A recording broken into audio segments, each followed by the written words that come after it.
It's very simple tonight. 2 lefties, 2 aces, 2 all-stars, 2 dynamic pitchers on display in Game 2 of the series. It's almost too much pitching to handle. Bumgarner, Price, Giants, Red Sox, and it's coming up next.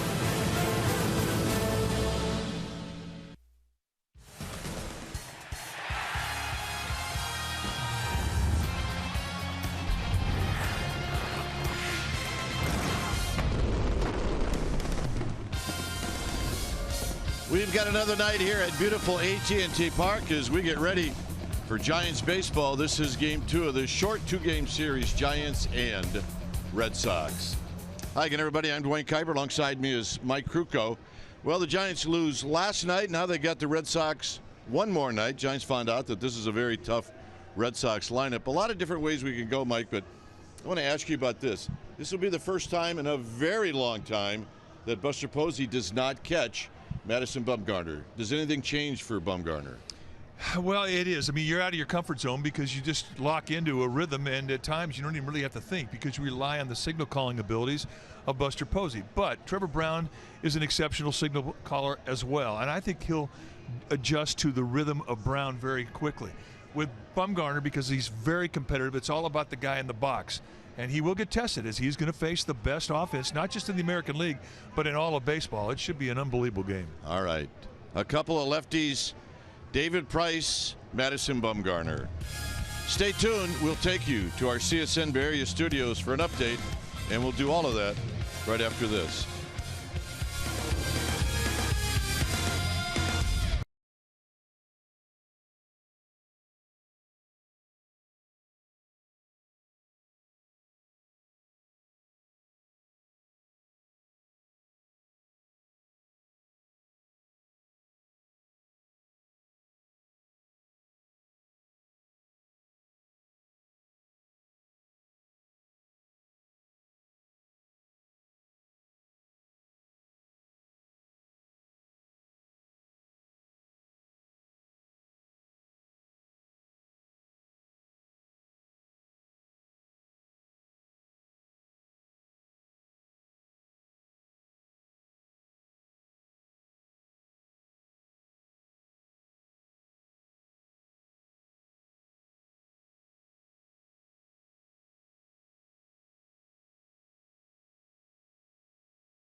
Let's go places.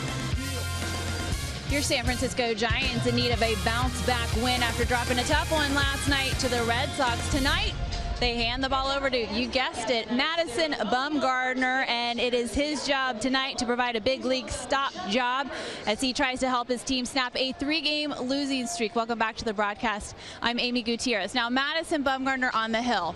Brilliant. Madison Bumgarner in the batter's box, not too shabby, and a whole lot of fun to talk about. And last Tuesday, our own Kruk and Kipe, anticipating Madison laying down a sacrifice bunt with a man on first, got surprised. It's our T-Mobile greater coverage of baseball. Kruk and Kipe have the call.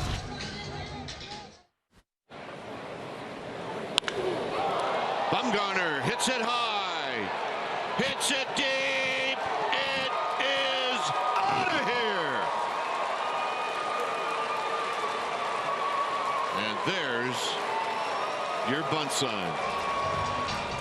Pretty good bunt call. Now the big storyline, will Madison Bumgarner participate in the home run derby? His most recent quote, if they ask me to do it, I'll do it. And he said it, of course, with that great Southern draw. But his job tonight, help his team get back in the win column. It's going to be a great pitching matchup. Madison Bumgarner against David Price. Lineups, first pitch, Kruk and Kipe, all coming your way. Don't go anywhere.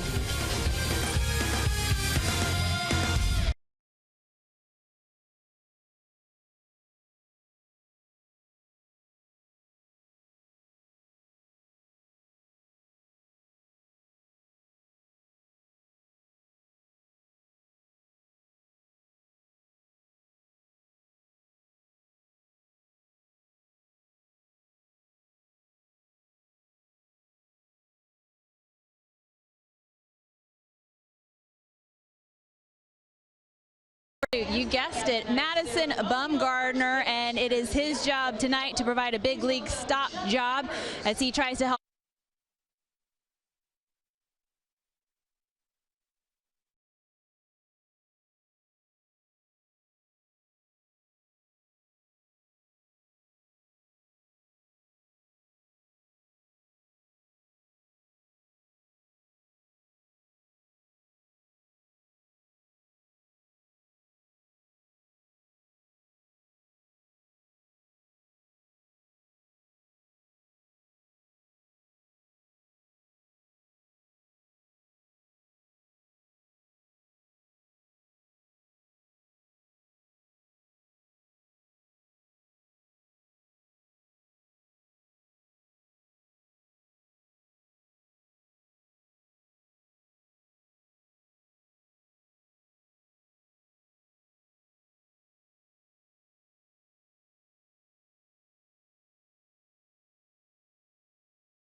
Bay Area is brought to you by Jack in the Box. It's back. The Portobello Mushroom Buttery Jack. Taste it before it's gone at Jack in the Box. And by Toyota, the full-line automaker with the longest-lasting vehicles in America. Toyota, let's go places.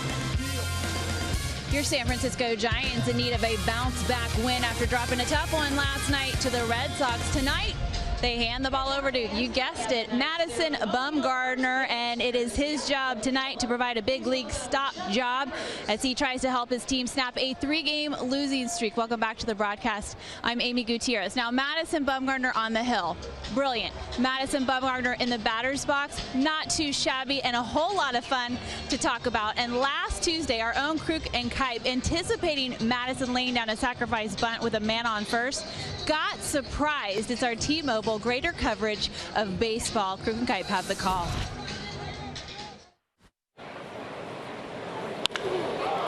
Bumgarner hits it high. Hits it deep. It is out of here. And there's your bunt sign. Pretty good bunt call. Now the big storyline, will Madison Bumgarner participate in the home run derby? His most recent quote, if they ask me to do it, I'll do it. And he said it, of course, with that great Southern draw. But his job tonight, help his team get back in the win column. It's going to be a great pitching matchup. Madison Bumgarner against David Price. Lineup's first pitch, Kruk and Kipe, all coming your way. Don't go anywhere.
As we get ready for Red Sox Giants, Bumgarner Price.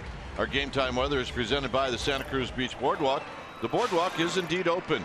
Visit beachboardwalk.com for park hours. 60 degrees here at the yard. Winds at 13 miles per hour. Humidity 70%, and it is partly cloudy.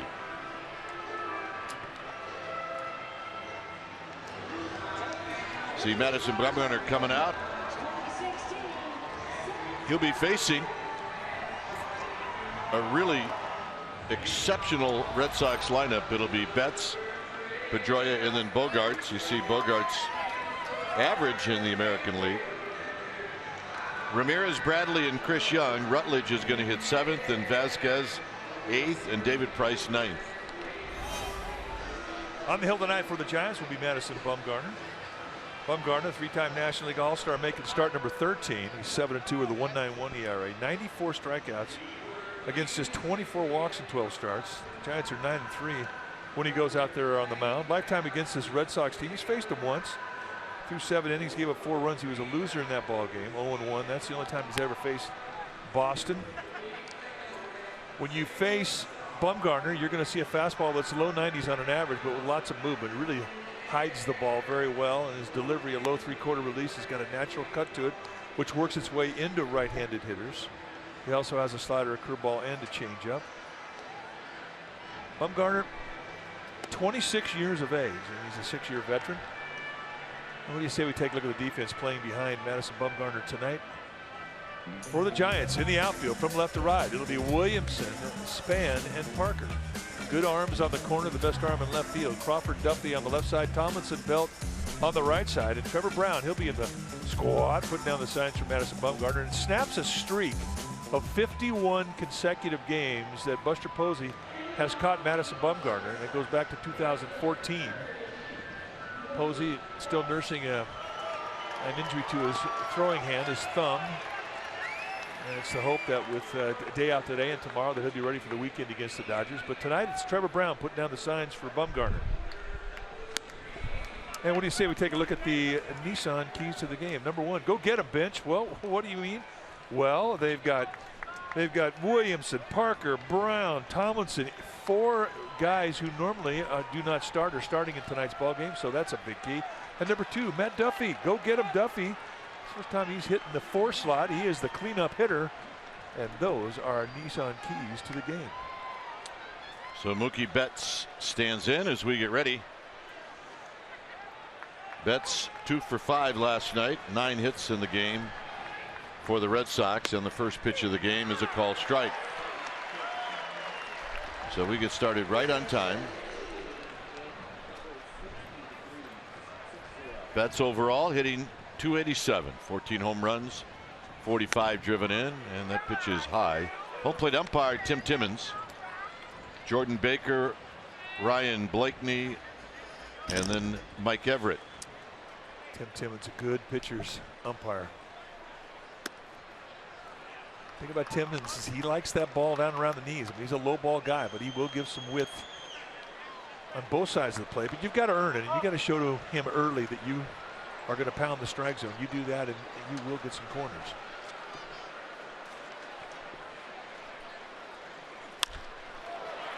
Little bloop into right field, and that's going to be a base hit. So Mookie Betts opens up the game with a bloop single.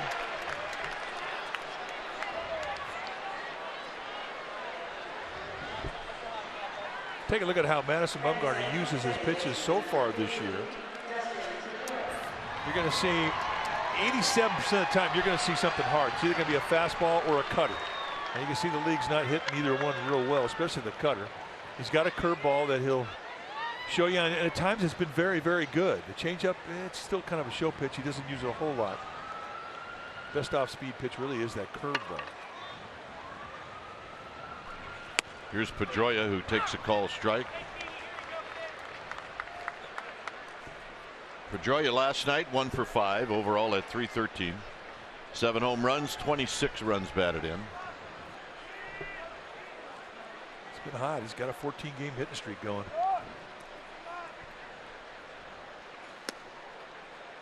Bumgarner wanted that one from Timmons, didn't get it. 1 ball and 1 strike. This Red Sox team has really been a team of streaks this year. Jackie Bradley had a 29-game streak earlier. Xander Bogaerts, the shortstop, had a 26-game hitting streak, and now Pedroia's got a 14-gamer going. This one in on the hands of Pedroia. It's 1-2. I think Pedroia just discovered Bumgarner's cutter or slider in. He just took a long walk, and it didn't look like he was happy at all. Well, he really can get that ball in on a right-hander, and it's not easy to square him up. He collapsed both elbows. Plus it hit him. And it looked like he got a little shin burger. So 1-2. And a quick toss. Actually, not a quick toss, a soft toss. Mookie Betts has got 9 steals. He's 9 out of 9 in that department.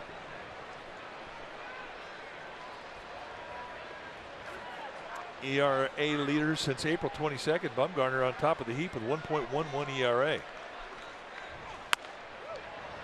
Giants were 2 members of that 5-man ERA group.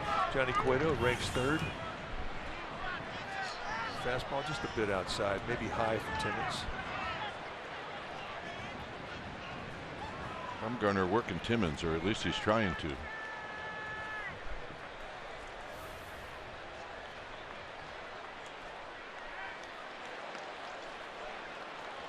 I think you mentioned it last night. This isn't just a team that hits the ball all over the place. They run too. They got the same guys that can hit the ball out of the park and steal the bag.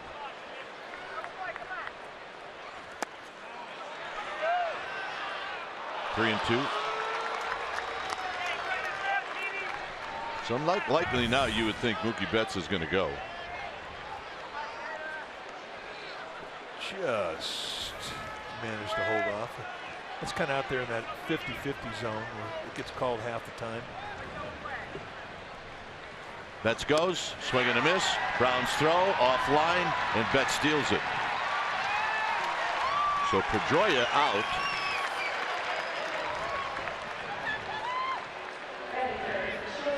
Ten steals now for Betts. Pretty good jump. Took a long look as he's going down to second base. Trevor Brown's throw one hops. Kelby Tomlinson never really had a chance.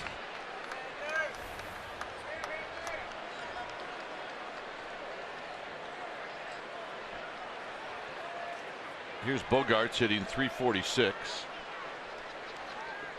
6 home runs, 36 driven in, 2 for 5, had a couple of RBIs. Make that 3 RBIs in the game last night. He takes a strike, and it's 0-1.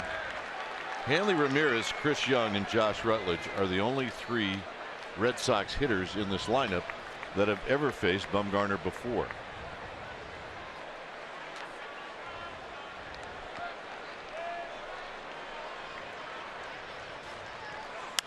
Popped him up. It'll be Crawford, and Crawford doing the pop-up dance. 2 outs.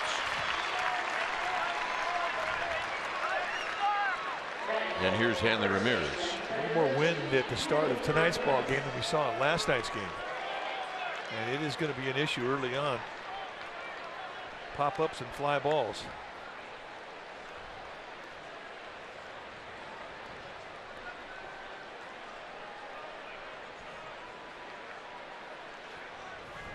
Ramirez last night 0 for 4. His history against Bumgarner, he's 5 hits and 28 at bats. And a check swing roller foul. Ruben Amaro making a nice play. This time last year, Ruben Amaro was the general manager for the Philadelphia Phillies. Yeah, Stanford grad. Yeah, he'll be a. He really is one of those guys that could do anything in this game. He could stay a coach, he could manage, he could go back and get another team as a GM. Good baseball man.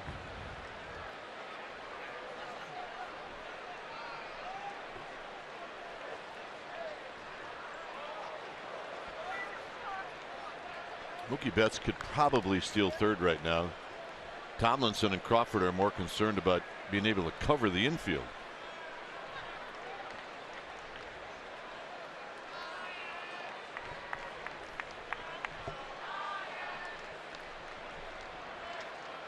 0-1 to Hanley Ramirez.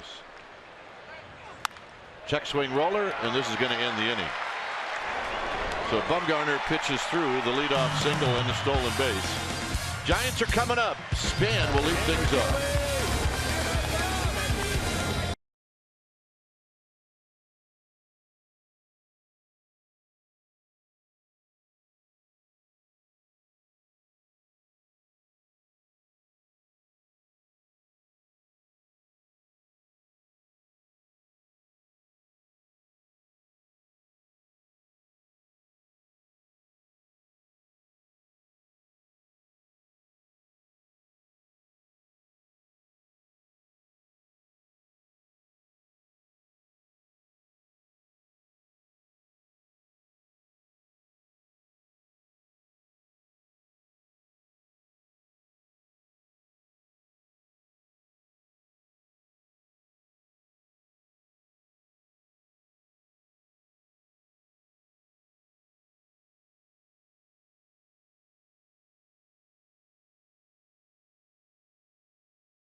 And here's the lineup that'll be facing David Price.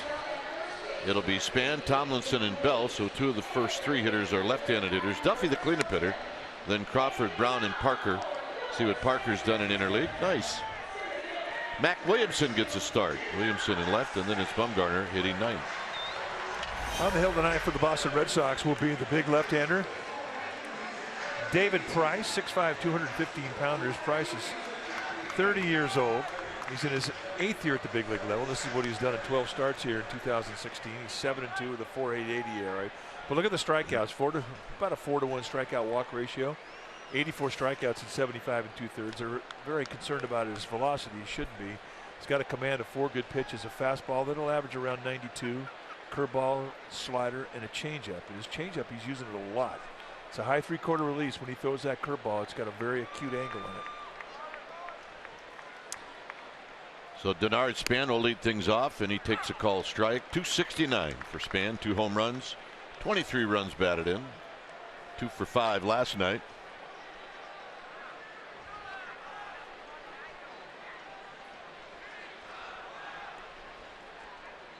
Tomlinson to follow, and that pitch is outside.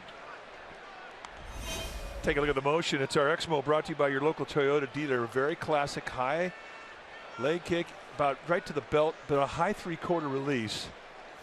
And for a guy who's 6'5", very compact stride to home. He's really got a compact motion, and it allows him to repeat the arm stroke. I mean, he's a guy that really does have a nice command of all of his pitches.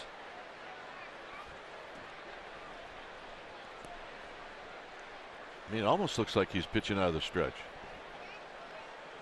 Just a little step back with his right foot. I mean, it's about 4 inches. I mean, not even 1 inch.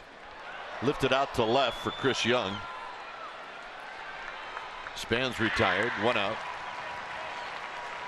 Let's take a look at the Red Sox defensively playing behind Price tonight, starting in the Red Sox outfield from left to right. It'll be Young, Bradley, and Betts, the best arms in center and right, and they're above average arms. Bogarts and Rutledge on the left side of the infield, with Shaw getting a night off at third base. Pedroia, Ramirez on the right side, and Christian Vasquez will be in the squad putting down the signs. Here's Tomlinson hitting .301 with 3 runs batted in. He's never faced Price before.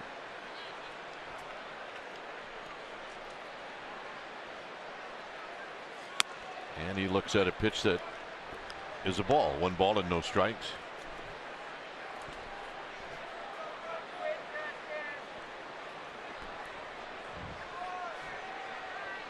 On deck is Belt. And the bunt, and it rolls foul. It's a ball and a strike. There are some similarities in David Price and Clayton Kershaw. The arm angle is very similar. A high 3/4 release, perhaps Kershaw a little bit higher. But they will both rock back and drop that back shoulder as they start home. And in doing so, it becomes a difficult motion to pick the ball up early with if you're hitting off it. Inside corner, 1-2. Giants are 4 games over 500 at home. They're 16-12. See what Price uses that fastball about half the time. A lot of changeups, more than the cutter or the curveball, especially against righties. And a big no. Ramirez leaping and catching a snow cone. 2 outs.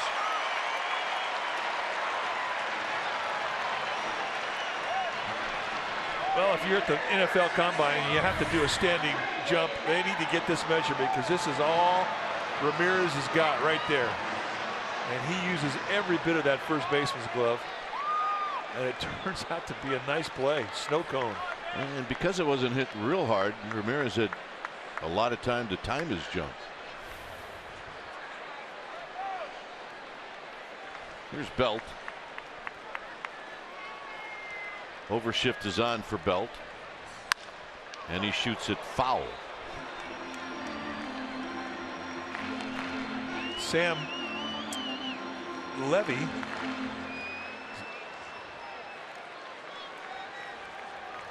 Sam Levy. Well, that's a good play right there. That's the first baseman. There you go, Sam. Sam's got his boat shoes on, though. What's up with that? Pitch is wide. 1 ball and 1 strike.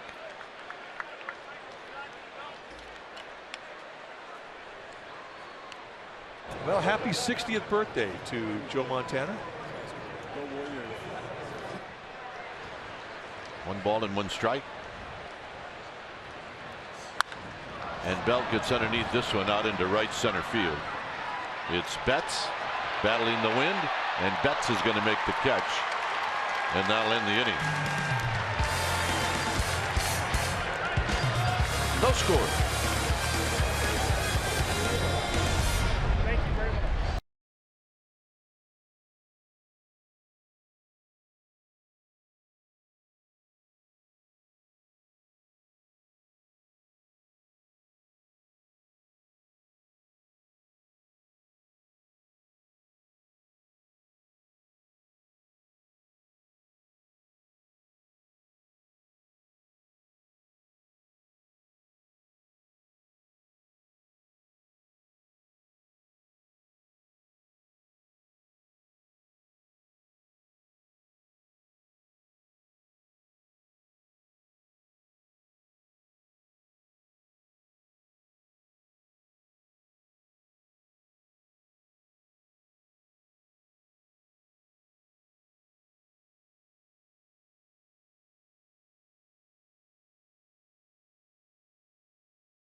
SN Bay Area is brought to you by AAA.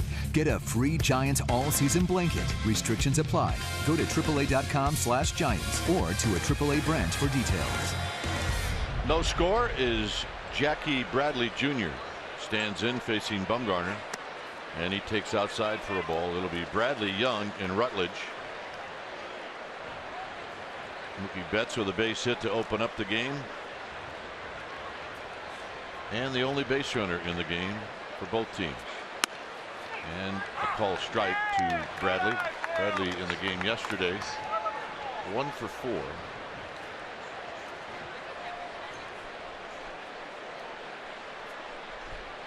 Dodgers and Rockies are underway at Dodger Stadium. No score.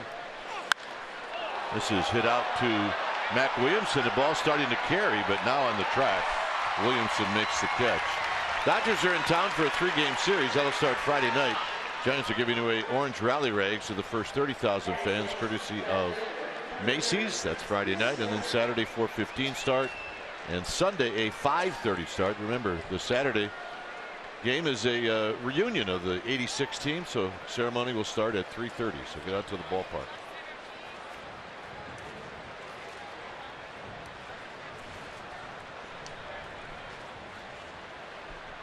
Here's Chris Young. Right down around the knees. That's Tim Timmons' zone.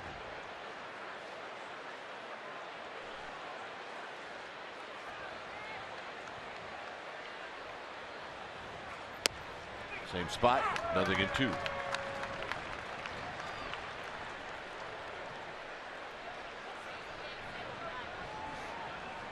On deck is Rutledge. And the curveball is in the dirt. 1 ball and 2 strikes. In the dirt by design.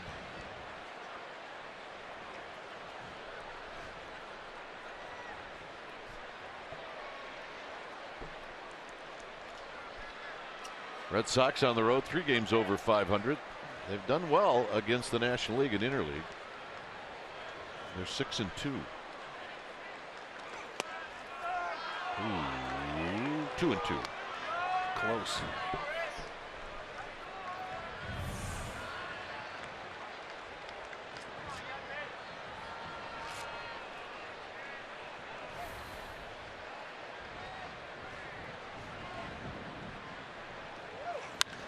Hit well out into right center field. Parker looks at Span, but it's only Parker out there that can get to it. Whew. Let's check in with Amy G. All right, gentlemen, I have some good news on Matt Cain on the DL with a hamstring injury. He threw a simulated game this afternoon, 72 pitches. Bruce Bochy saying that that's very close to the pitch count they want him to be at. They're going to see how he feels tomorrow before they determine the next course of action. He also said it's very possible Matt will resume his spot in the rotation and start on Monday against the Brewers. Gentlemen. All right, good stuff. Here's Rutledge. Rutledge takes a strike. So Connor Gillespie having to take some swings. Hey, those simulator games, so much fun for the extra guys. Yeah. I always get that note the day before. Hey, make sure you get here a little early. You'll be playing in the simulator game. Ali Hammaker had over 300 innings in his career in simulators. I don't think he ever gave up a run either. My at bats against Vita Blue in a simulator game. Yeah. It got him a contract.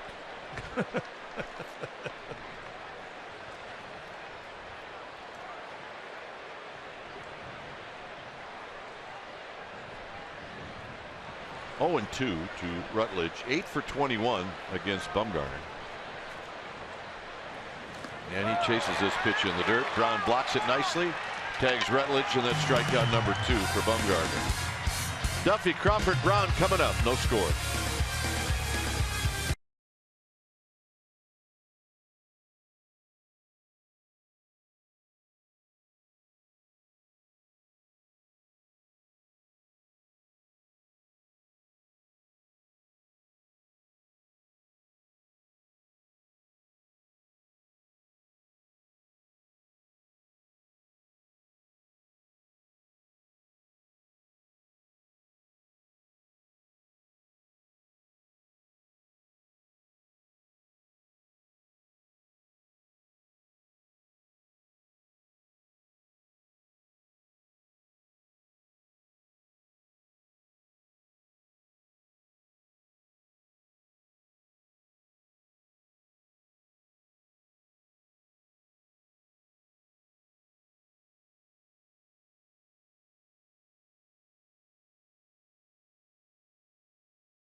SN Bay Area is brought to you locally by Energy Upgrade California.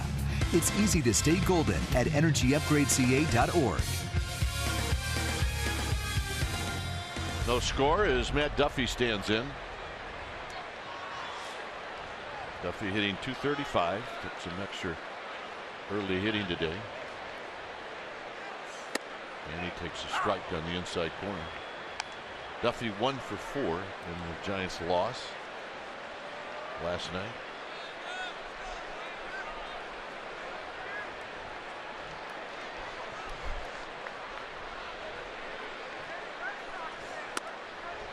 Just missed. 1 ball and 1 strike.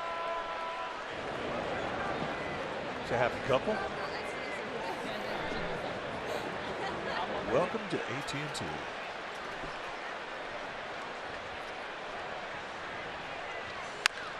Foul. That's Roberto Kelly. 1 and 2.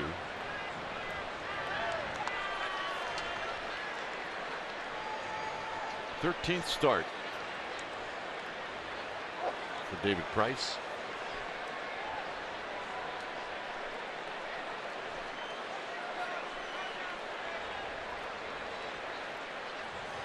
Duffy taps it foul. He's going to stay alive.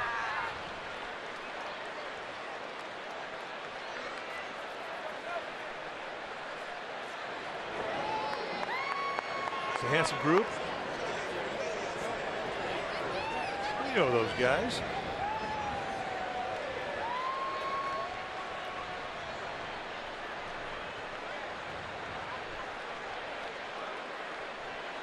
One and two. Here it is to Duffy. Duffy shoots one up the middle, and he's got a base hit. He likes that 4 spot in the lineup. Well, Stanley Cup Final Game 5. Sharks taking on the Penguins tomorrow night at 5 p.m. on NBC. Coverage continues after the game. Sharks Playoff Central. And you'll see it on CSN California. The Sharks are in the Stanley Cup Final for the first time ever. Down 3-1. They need to make a move. Just remember, the Warriors were down 3-1 to Okie City. Tomorrow night, check it out on NBC, 5 p.m.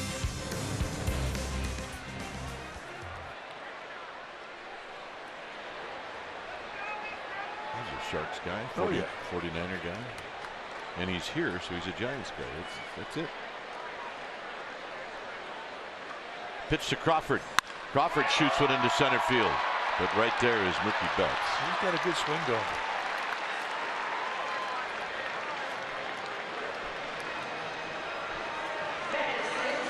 That'll bring up Brown. Trevor Brown at 232 with 4 home runs. He's got 10 runs batted in. Brown went 0 for 4 yesterday.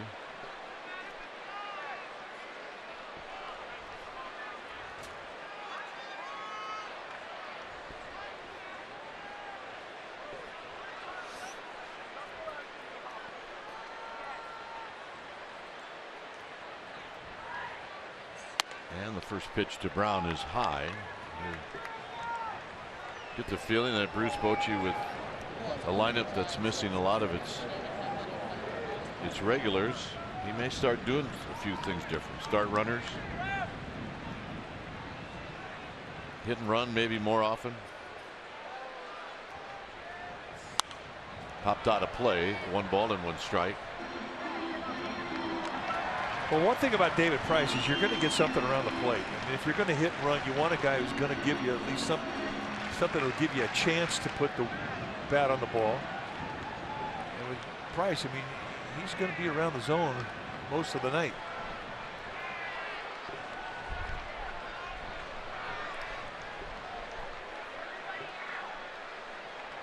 Here's the 1-1 to Trevor Brown.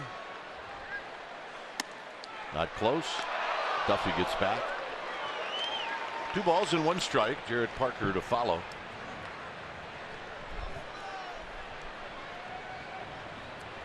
In zone whiff percentage. That means guys taking it, swings and misses at balls in the strike zone.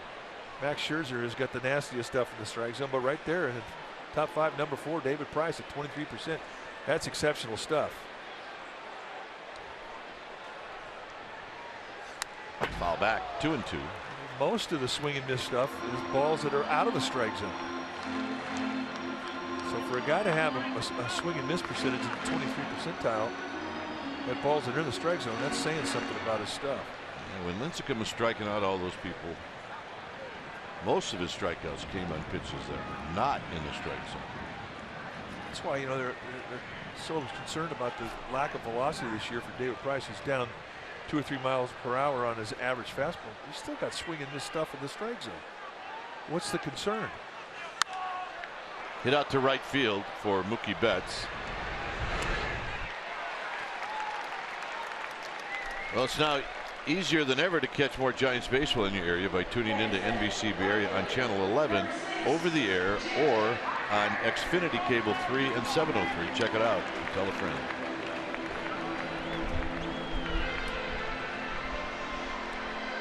Here's Parker.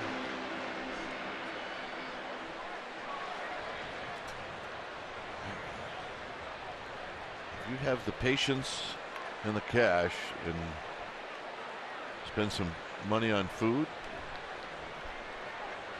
that group will have a good time all night. Parker takes inside, 1 ball and no strikes.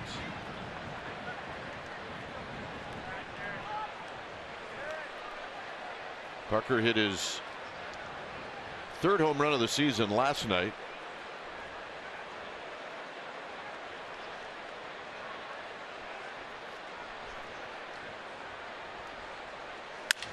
breaks his bat. Duffy gets out of the way of the bat, and that's going to end the inning. Duffy, leadoff single, wasted. No score.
On CSN Bay Area is brought to you by PG&E, together building a better California.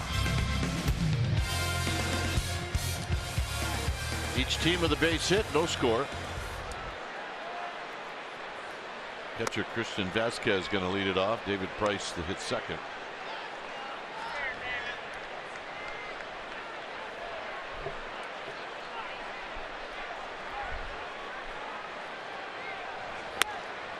Two balls, no strikes. Yep. Take an inning off and polish that whole thing off. Yeah, not a problem. With salt, that partner's good to go. Out of play. Vasquez hitting at .222 with a home run, 8 driven in.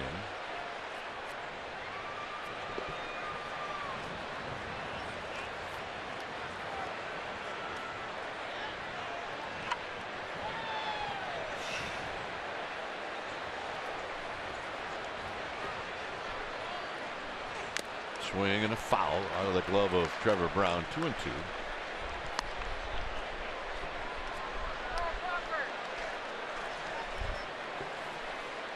Giants are off tomorrow. Let's see what the Red Sox are doing. They're off as well. They're going to spend an off day in downtown Minneapolis tomorrow. 2-2 pitch. Swing and a foul over by the Giants dugout. That's not a bad thing. No, downtown Minneapolis is very nice. That's a good town. I was trying to find the smallest one in the group, and he found it. That's a good fan. This little guy doesn't even know what's going on. Here's the 2-2. Foul back.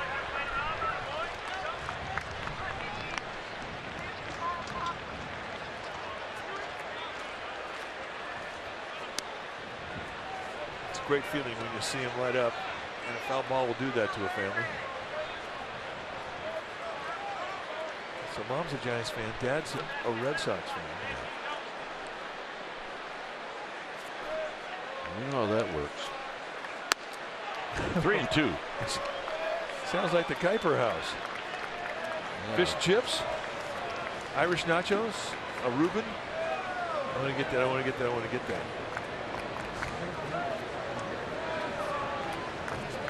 Park ourselves right there. Driven to right, and Parker is there to make the catch. Well, this Friday is our second Orange Friday Happy Hour presented by Lagunitas. Your special event ticket will admit you to a pregame party featuring 80s music from Tainted Love.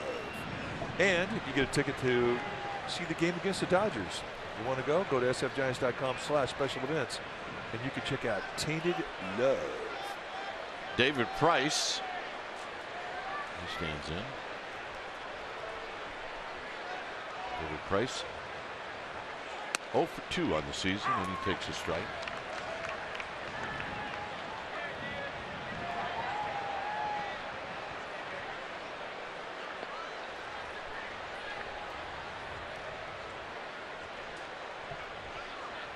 Curveball as Price turns his back on it. It's a ball and a strike.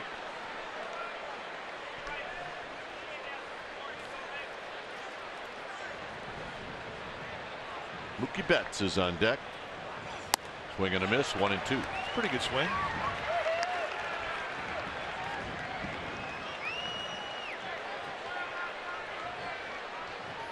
Gives you an idea where these two guys were drafted the same year. First pick in the country, David Price, and did not disappoint. He's had a nice career. A lot of pressure coming out and being a first-round pick for any team, but when you're the first pick, the entire world of baseball is going to watch you your whole career. Got him, and that'll be out number 2. You also saw interesting. Price 30, Bumgarner 26. It's the difference of getting drafted and signing out of high school or out of college. You can give a lot of good arguments about which way to go, both ways. So here's Mookie Betts, who opened up the game with a base hit. Joe Montana, he'll turn 60 the 11th of June, but since he's here tonight, we're going to call it his birthday party night. Looks great. Popped up, and that'll be out of play. Wind actually brought that one from about 30 rows over the dugout to right on top of the dugout. So it is howling Jack right now. It is not fun if you're an infielder getting a pop up, or really any fly ball at all for the outfield. There's nothing that is routine tonight that gets hit in the air.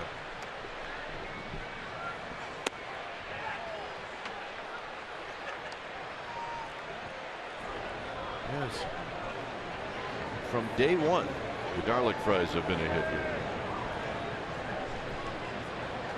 Getting close to the Gilroy Garlic Festival.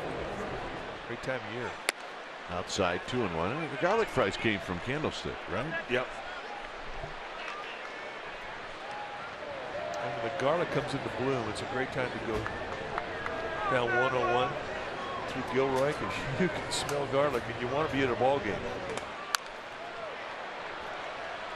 There's a challenge fastball. It's now 2-2.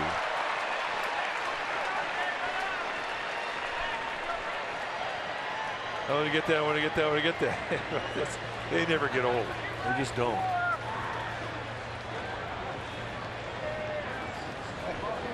Oh, yeah. He is happy. He is in the prime spot.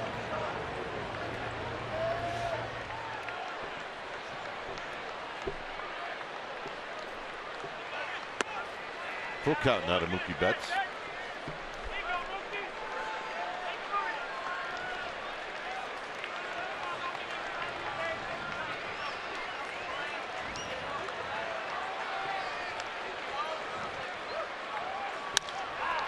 And this one's going to fall into left center field. So Mookie Betts picks up his second hit. I don't think he's hit the sweet spot yet, but he's got a couple of big league knocks.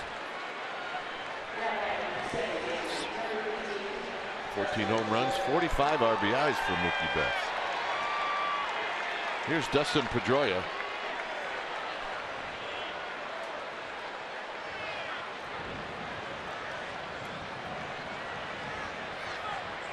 Pedroia struck out in the first inning.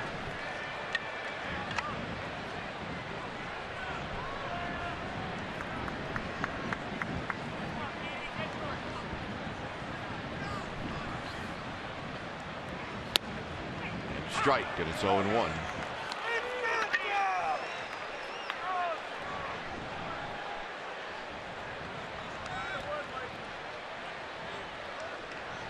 I mean, he's 14 in his consecutive game hitting streak. You start to think about it as a hitter. Yeah. One of the reasons you start to think about it is if you read anything on the internet or read the paper, it's going to pop up. So you're going to be reminded of it. He's been red hot during this 14 games hitting streak, hitting 373.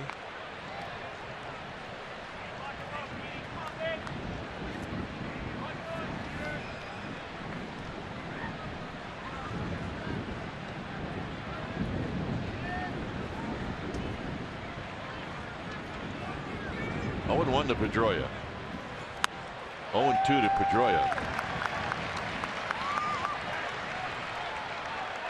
The thing about Pedroia, I mean, he's not going to get cheated with his swings.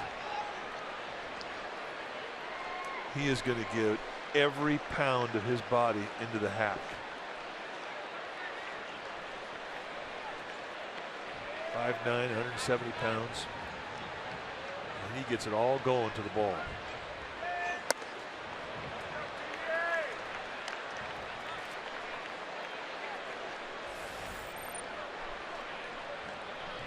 Red Sox American League MVP winners that went to high school in California. Ted Williams out of San Diego, Jackie Jensen out of Oakland, Fred Lynn with Del Monte High School. Played against him in high school. Tustin Pedroia, Woodland High School, the Sacramento area.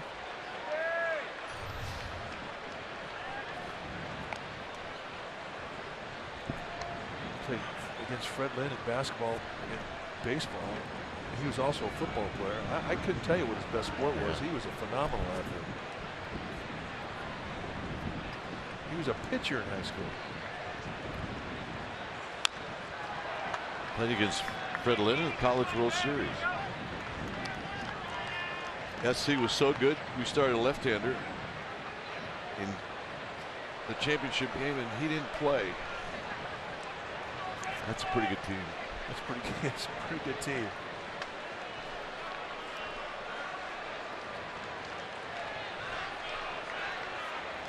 One and 2 to Pedroia.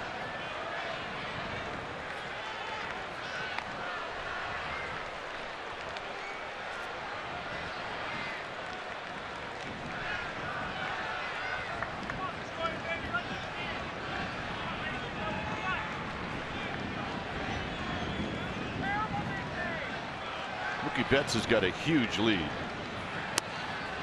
Bumgarner didn't quick pitch him, but he didn't pause for very long. Let's put it that way. You have to break up your rhythms. You just can't let the guy on base time you if he's a base stealer. Come set, hold it for 5 seconds. Next time come set, boom, go. Just like Bumgarner did the last pitch.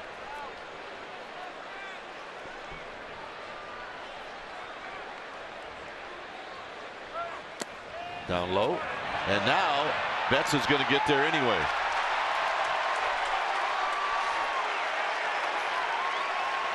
It's got to be a stolen base.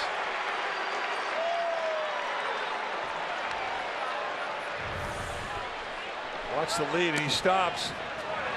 Once he stops, Trevor Brown comes up thinking he's going to go back to first. He chooses first base. And really what he should have done is run right at him. Yeah, it's such an odd play for a catcher to have to run at a guy trying to steal the bag, but it's the only way you can stop it. When's the last time you saw it? I'm not. June of '89. Good answer. So there's the walk. So Pedroia with a strikeout and a walk in this game. And here's Bogarts. One thing Bumgarner does very well is if he gets angry on the mound, and he does. I mean, he'll have a little snappage going, but he gets over it. He's very good at getting back into the next pitch. Nice at bat from Pedroia. 0-2 to a walk. First walk issued by Bumgarner.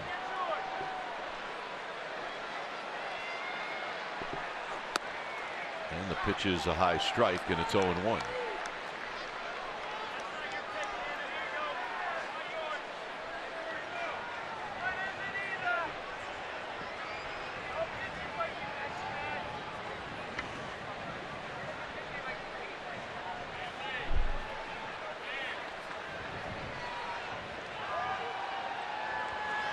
Backdoor, another and 2.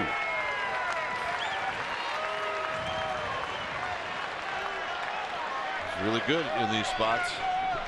Opponents with runners in score position, 2 out, 1 for 23 with 11 strikeouts.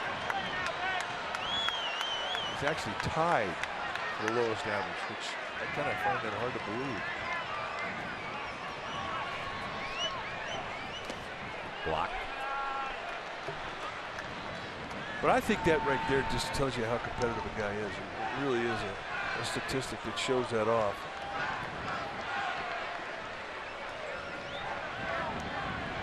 Next pitch for Bumgarner will be number 30.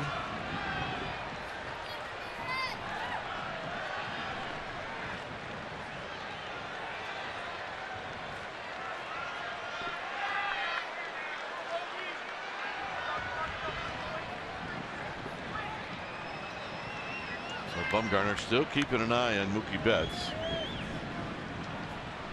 I mean, this is novel tonight for the Red Sox. When you do what Bumgarner did in the 2014 World Series, you kind of set yourself apart from the herd. And anytime you play a team that doesn't normally see you. Duffy's got it. His throw. Belt digs it out. Side retired. Nice play. It's a big deal. And he just backed up the reputation.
Bottom of the 3rd inning. Right now it's time for our forward right choice. We're going to show you the brilliant play from Matt Duffy, going hard to his left, 360s. A low throw dug out nicely by Brandon Belt. And that's our forward right choice. And Madison Bumgarner, he was digging it. Here's Mac Williamson. Mac Williamson hitting 167. So we say, well, what does that work out to? 3 for 18. And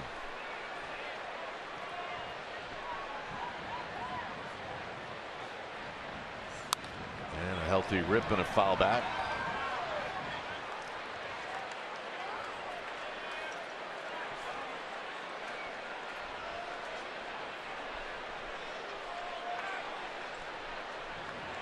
Got a man making a play. Kind of had that section to himself. Very close. Two balls and 1 strike. Big difference between 1 and 2 count and a 2 and 1 count.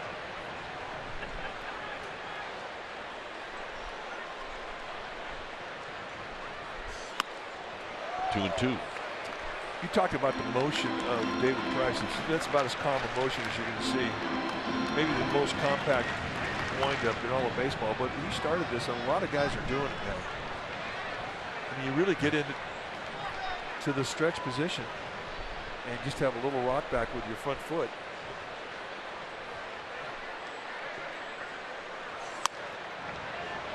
Boy, 3-2.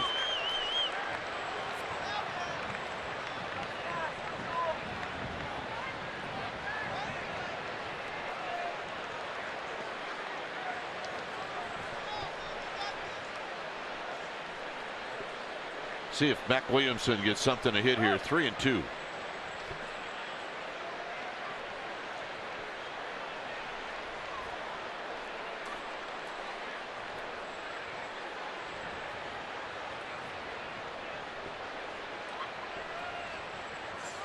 Got him.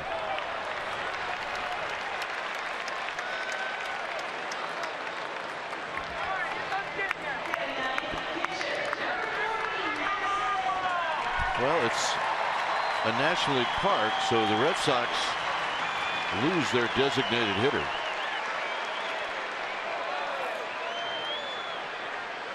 See what the DH have done is they're first in everything.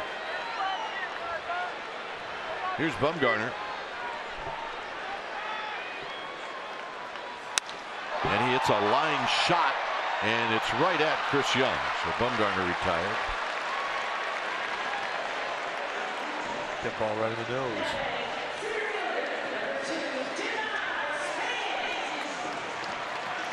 A lot of balls that were hit hard this first time through the lines for the Giants found gloves.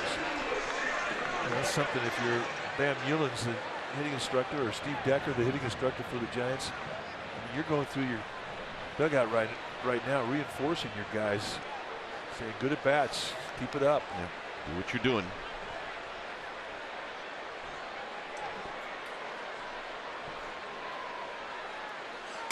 Span takes a strike on the inside corner.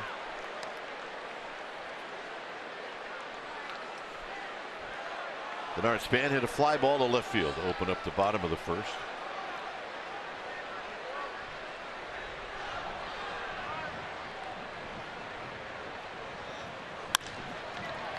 Down the ground to Pedroia, and that'll do it.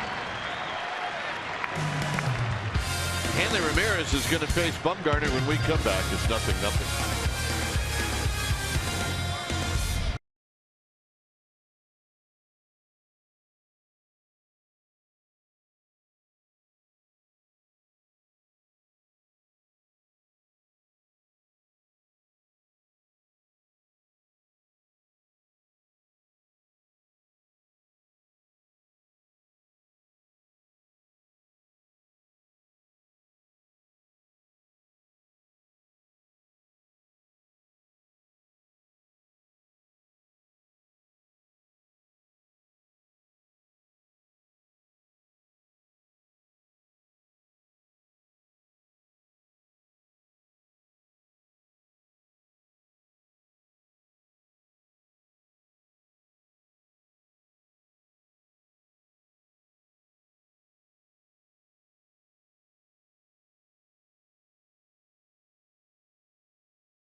Is brought to you by Heffernan Insurance Brokers. Insurance and financial services for you and your business. Visit hefins.com.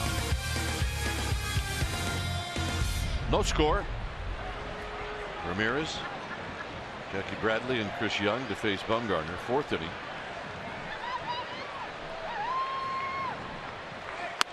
Ramirez takes a call strike, and it's 0-1. I think that smile means he disagreed with the call. Yeah, his mouth is smiling, but his eyes are not. It's kind of a Jeff Kent smile right there. 0-2.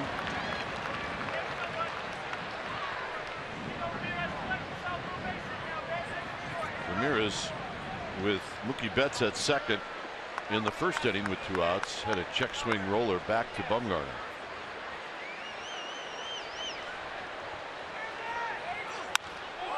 And this is hit right at Mac Williamson.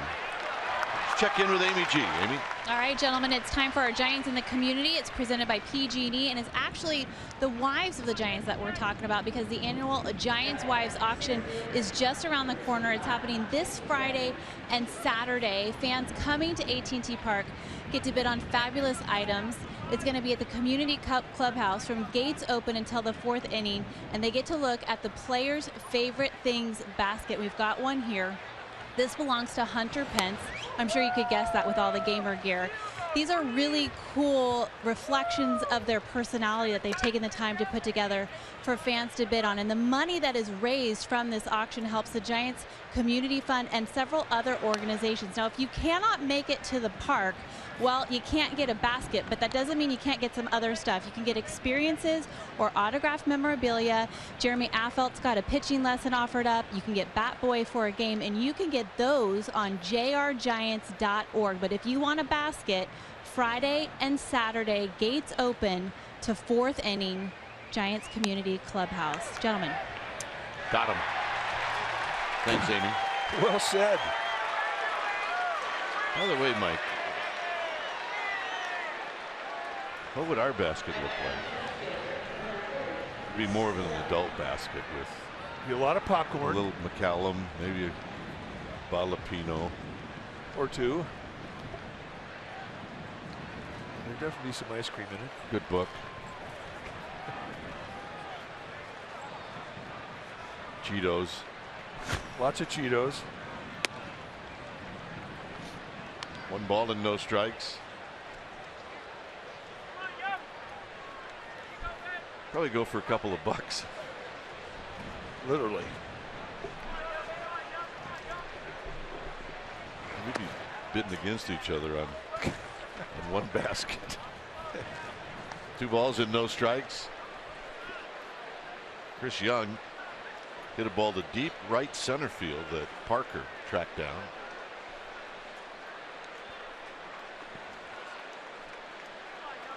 It's as windy of a night as we've had this season here at this ballpark. Yeah, it's changed too since the first pitch. It's pulled on the ground, foul. I mean, that was the thing that made Candlestick unique. I mean, you'd have a wind blowing straight out to left field the first couple innings, and all of a sudden you get to bat in the 3rd, and the wind's howling out to right. And tonight it kind of has that feel. There's nothing in the air that will be routine tonight. Good pitch, 2-2. What is that pitch? 84 miles an hour? Is that a slider? It looks like he's backing speed off the slider because it doesn't have quite the acute angle that he has on the curveball. It's kind of slurvy, but he's backing speed off it. Bumgarner unhappy with himself. It's 3-2. I mean, that's the thing that he doesn't get enough credit for. He kind of makes it look like Mr. Machine out there at times, but he's got a nice touch with all his pitches. Hit well. Williamson looking up and gone. So Chris Young hits his 2nd career home run off of Bumgarner, and it's 1-0. And he does it in a 2-strike count.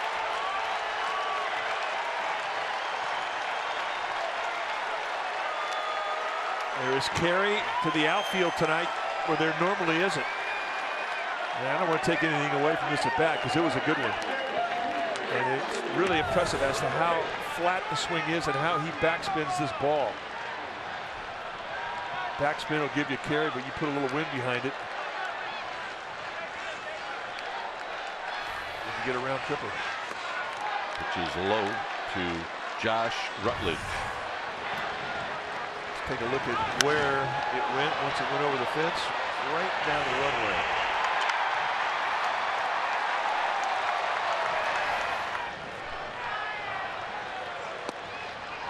One ball and one strike.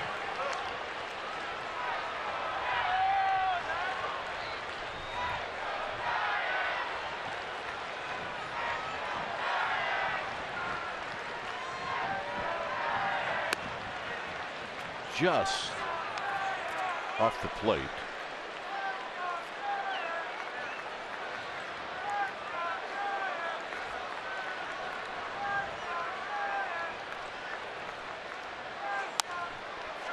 Rutledge pops this one out of play.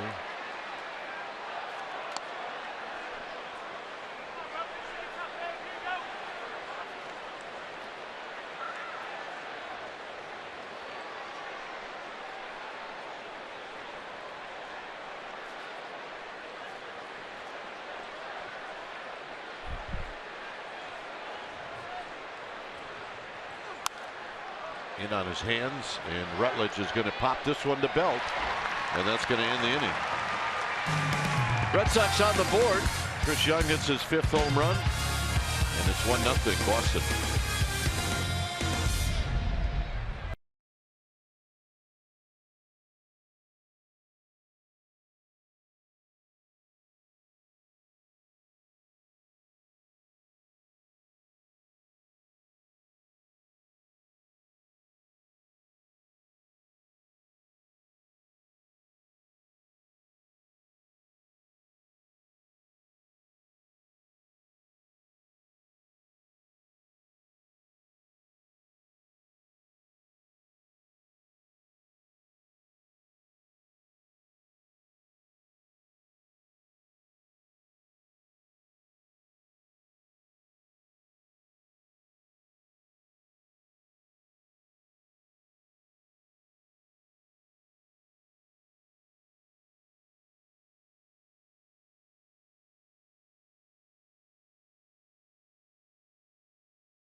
By Cricket Wireless. Popcorn always makes my partner smile. That's a New York Giants fan and his son. This couple have not stopped smiling since the first pitch, and this will erase your smile. But there's always more where that came from, and that is something to smile about. Brought to you by Cricket Wireless. Joe Montana and his wife Jennifer, friend Steph, celebrating his birthday. It's a birthday week. Here's Tomlinson. Giants down by a run. Tomlinson takes a strike. Tomlinson hit a soft line drive that Hanley Ramirez made a leaping catch to take a hit away from Tomlinson.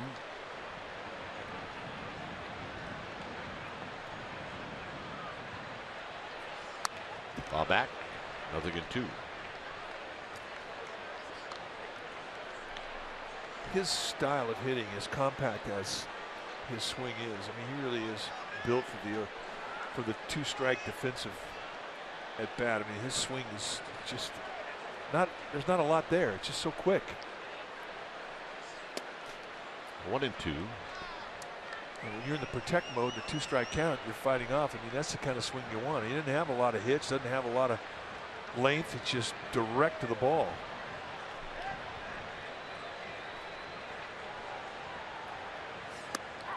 Got him.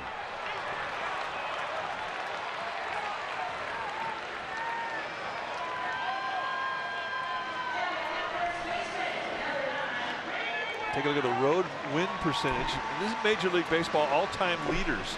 David Price on the road is .713 win percentage. Vic Raschi, Whitey Ford, Pedro Martinez, and Spud Chandler all can say that they too were road warriors. Easy for you to say. Belt, line drive foul. Look out.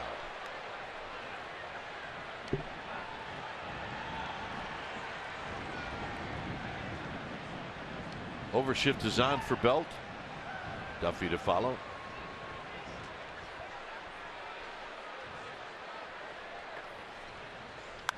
Belt hits a high drive to right.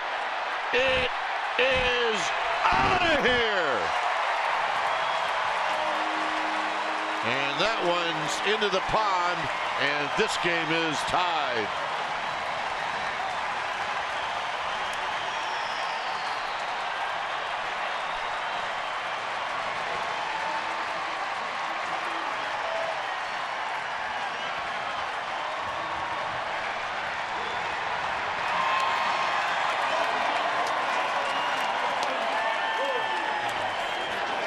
Well, home run number 7 for Belt. 69 splash hits, and that's the first in a while.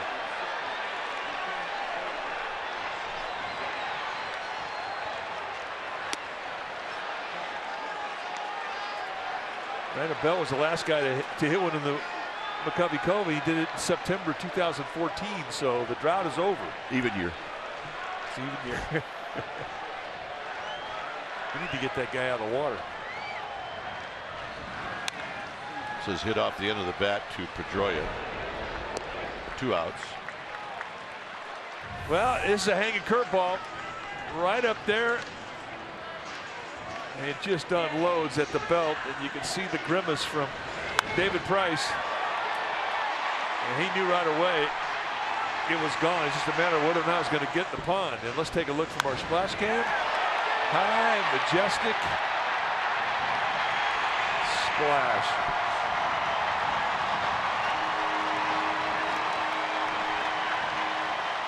Here's Crawford.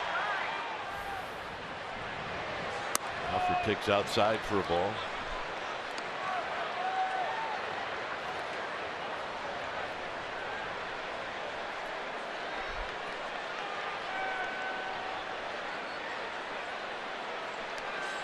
Outside 2-0. Well,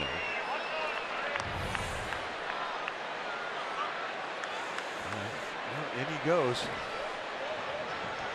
That's the easy part. Getting out, that's the trick. You got to go down to Foster City and get out.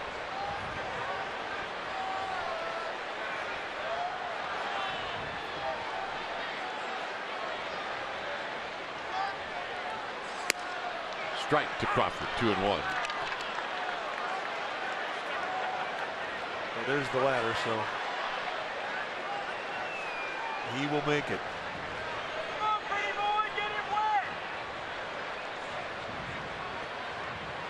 I think the ladder's designed for in case you fall in. I don't know where they have the ladder where you actually jump in. That's the splash cam ladder. Shoes on, not a problem.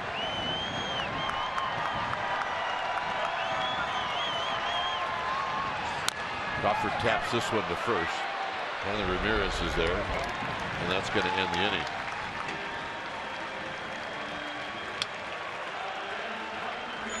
So Young hits one in the top of the inning. Bell ties it up with one of his own in the bottom of the inning. It's bye-bye baby. It's 1-1.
Christian Vasquez will lead things off. 5th inning. Pretty much going the way we thought it would with Bumgarner and Price.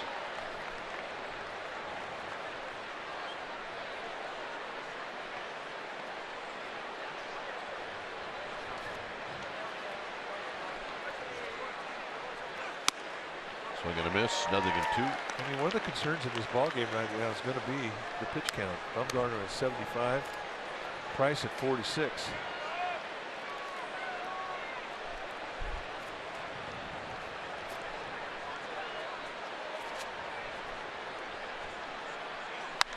Out of play. The Giants are full strength with their lineup. One of the true assets of their lineup collectively is that they get pitches out of pitchers. Starting pitchers don't normally go very long against them in the game. You get to the bullpen an inning or so earlier.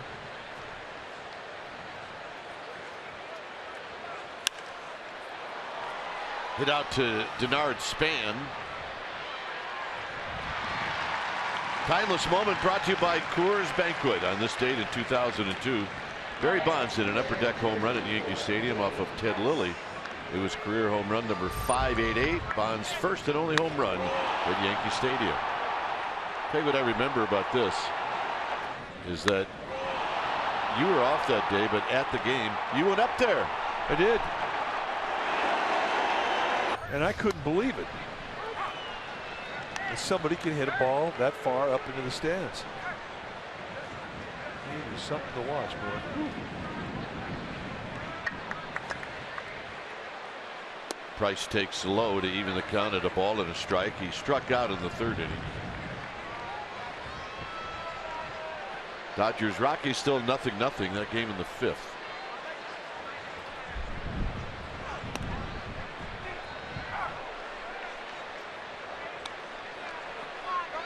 Anytime you don't catch a ball that's called a strike, an umpire will kiddingly tease a catcher. Hey, catch the ball, you're making me look bad. That kind of stuff. Slap down the left field line. That'll be foul. Well, follow Giants Baseball live with the MLB.com @bat app. You stay up to the moment at any moment with Game Day, live game, video highlights, StatCast, news, and much, much more. Download MLB.com @bat, the #1 app for live baseball on your smartphone or your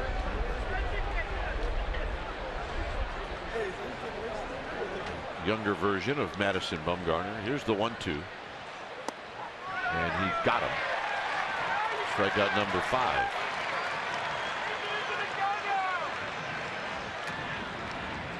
He Betts, who's 2 for 2, steps up.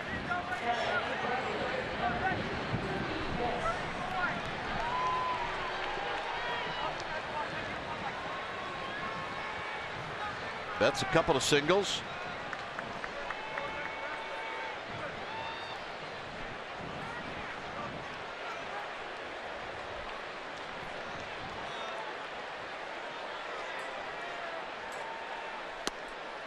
There's a call strike.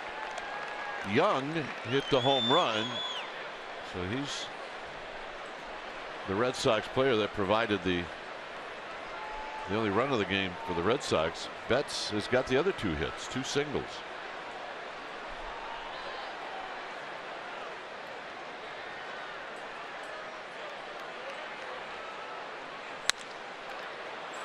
Work for Tomlinson. And a nice inning for Bumgarner. 84 pitches now for Bumgarner.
broadcast is presented by authority of the San Francisco Giants and may not be reproduced or retransmitted in any form, and the accounts and descriptions of this game may not be disseminated without the express written consent of San Francisco Baseball Associates, LLC.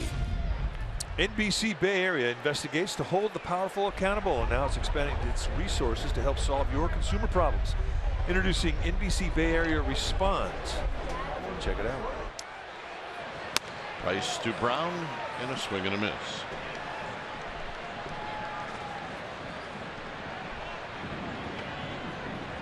Brown hit a fly ball to right field. 1-1 game. Both teams with a home run. Jared Parker on deck, and then Mac Williamson. This is a spot where you see your bench guys coming up in the starting lineup. I think David Price has done a pretty good job of it. It's not giving you the same speed of anything 2 pitches in a row. Brown got this pitch that was up, and he pops it up. 1 out. Time now for our Togo's big play the Togo's way. Last night, guys taking on the Red Sox. Jared Parker hits a home run off Rick Porcello. Really a great illustration of just how strong this guy is, because he didn't have a lot of lower body injury. That's a hands home run. On the side of the ballpark, we don't see many home runs. That was our Togo's big play.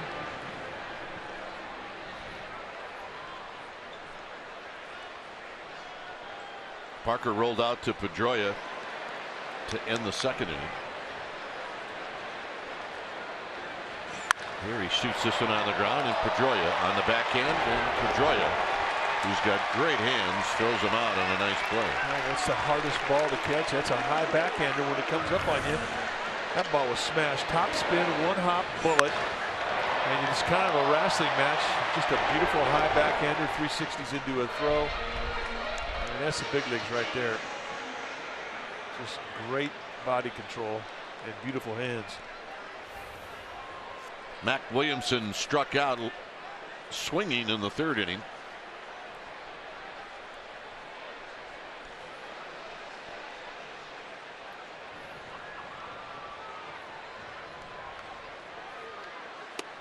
The ball's in 1 strike. Good changeup. Started to get more velocity on his fastball. He 93'd it earlier this inning. It's the best velocity fastball that we've seen him have. Followed a changeup.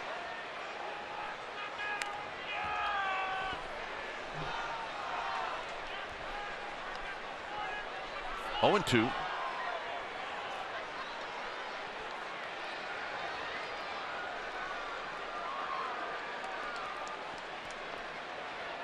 Bumgarner to follow.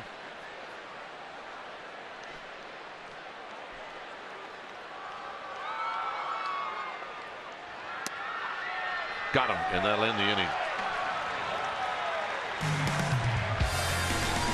Pedroia, Bogarts, Ramirez coming up.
7. It was the A's and Giants in the 10th inning.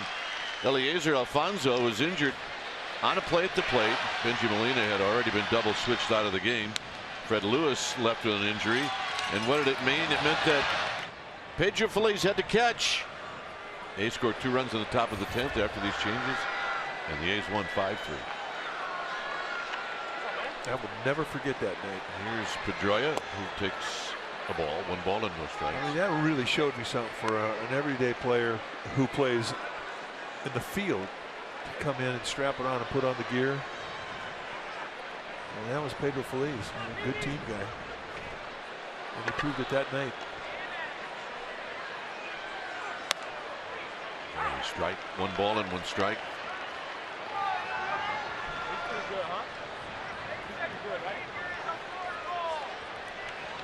Every once in a while you see it happen, but it just doesn't happen very often.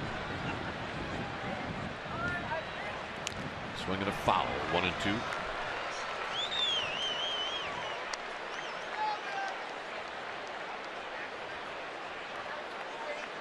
Joe Montana.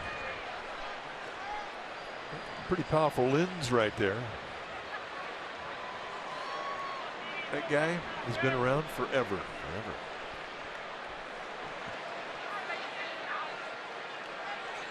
Pedroia lifts it into left field, a base hit. You get the ball up, and he's going to lay some wood on it. Check in with Amy G. All right, gentlemen, fans come into this series hoping to see Pablo Sandoval are unfortunately out of luck. The Panda not on this trip. I reached out to him and he asked me to share the following statement. It's our Geico quote of the game. He said, quote, "Unfortunately, I am not traveling with the Red Sox since I underwent shoulder surgery last month for labrum repair. I'm healing well and on schedule to begin rehabbing in the next few weeks. I look forward to being 100% soon. I also want to tell you I am a proud new father of a 3-week-old baby boy, and everyone is good and healthy." Panda, you're missed. Yeah, guys. We miss Panda. How can you not miss Panda? Well, I have a drawer full of old Panda hats I don't really know what to do with. Should have brought him out. Plenty of Red Sox fans here that might throw him on their head, although maybe not. They might throw it on the ground. There's a strike to Bogarts. Well, Pablo Sandoval was a good Giant. End of story.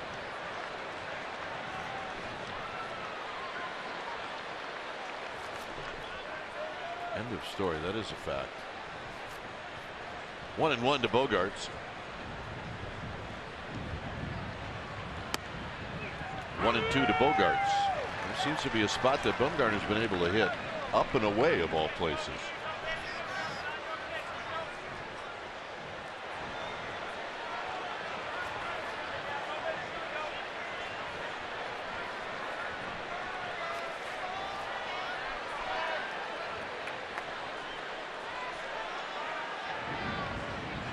Hit on the ground, Crawford. Crawford's got it. He goes to Tomlinson for 1. The first, not in time.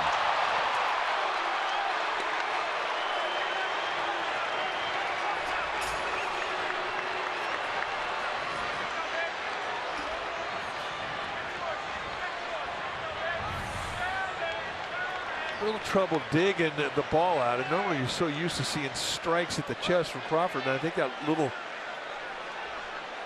problem getting the ball out of the glove may have caused the wide throw to the right.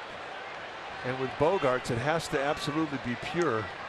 He's got that kind of speed, and even at that, it was tie. Giants are looking at it. Yeah, waiting.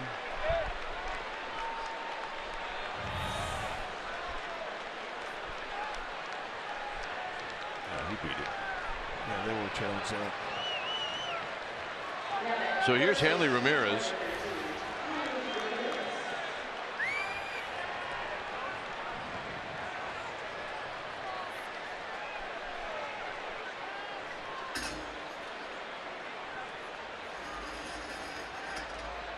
Ramirez lined out to left in the 4th inning. And a bit high. Bogarts 8 steals in 10 attempts.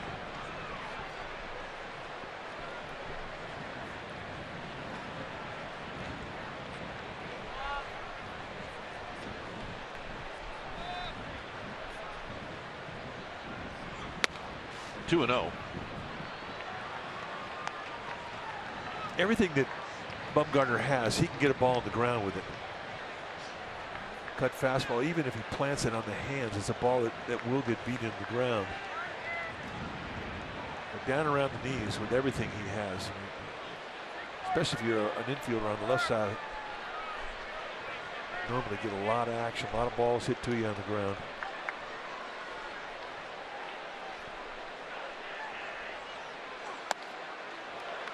So now it's 3-0. Got underneath that, add some push to it. And Hanley Ramirez will swing 3-0, in case you're wondering.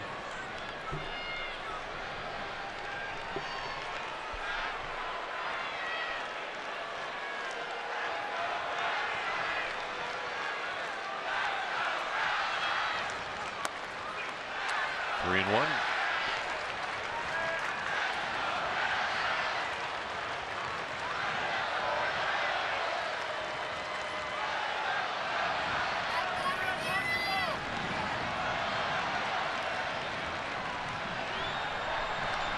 On deck, Jackie Bradley. 3-2. Right down at the knees. I mean, it's a low strike, but it has been a strike that has been called all night.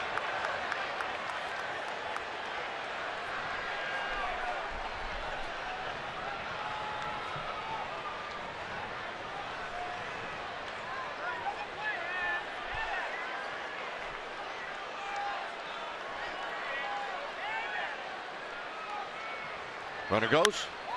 Hit well. Span on the move. Span's going to run it down. Span got a great jump, and getting back is Bogaerts.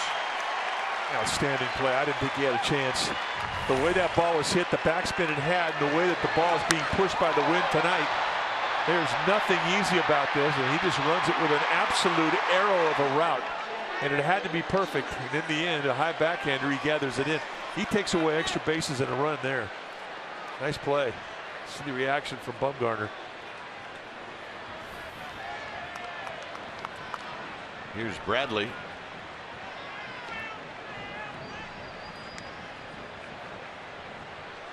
Bradley 0 for 2. And a breaking ball for a strike, and it's 0-1.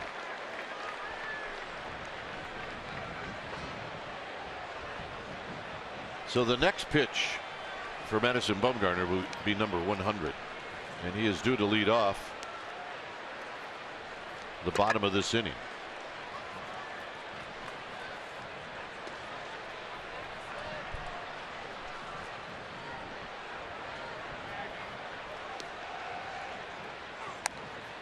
And that fastball is high. 1 ball and 1 strike.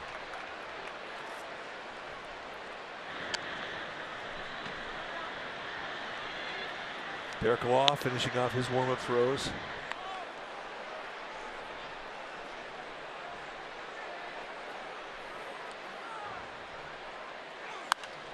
Popped up.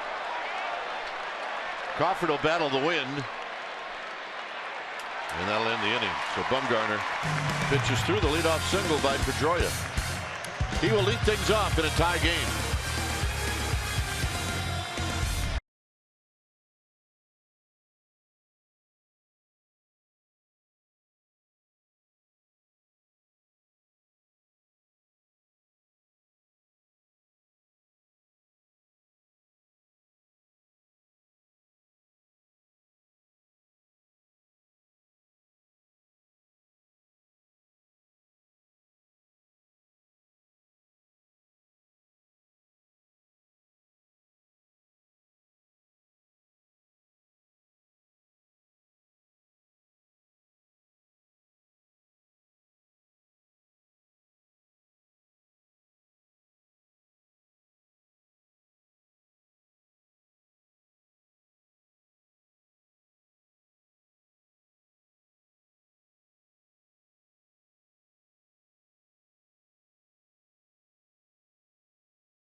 SN Bay Area is brought to you by Toyota, the full-line automaker with the longest-lasting vehicles in America. Toyota, let's go places. By Kelly Moore Paints, celebrating 70 years as your neighborhood paint store.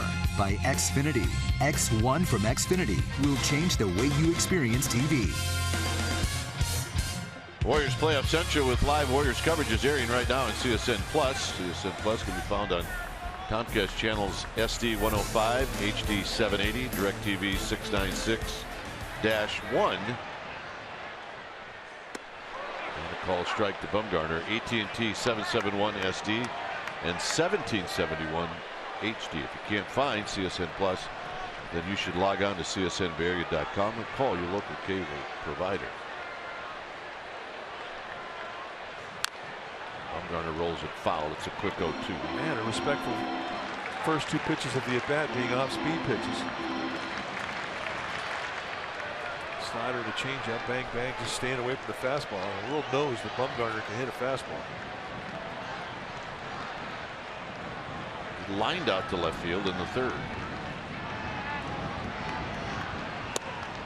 Moves his feet, 1-2. That may very well likely set up this changeup. Well, changeup has been a good pitch for him.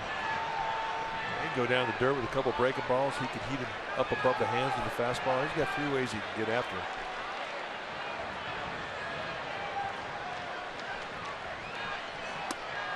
Two and two. With a cutter, try to nibble the outside corner.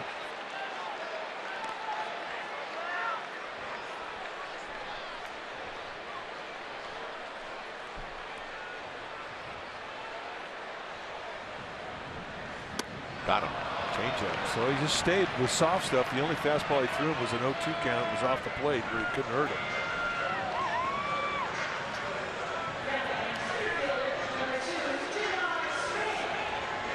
So all the good stuff you can get out in the garden. Well, all the good healthy stuff. And a lot of it indeed is absolutely growing in the garden. Here's Span. Span is 0 for 2. And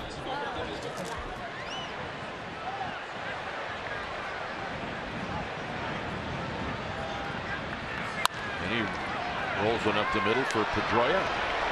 And Pedroia is going to make the play. 2 outs. Well, Pedroia really has put on a show tonight with the glove. Another beautiful play. The beauty of this play is the awkwardness with which he had to get the throw off. Really has to extend to his right. And in the end, he made it look easy. I think Bernard Span was saying that Ramirez, the first baseman, had his foot off the base. I don't think that is the case. One more look at defensive excellence from Dustin Pedroia. Tomlinson 0 for 2.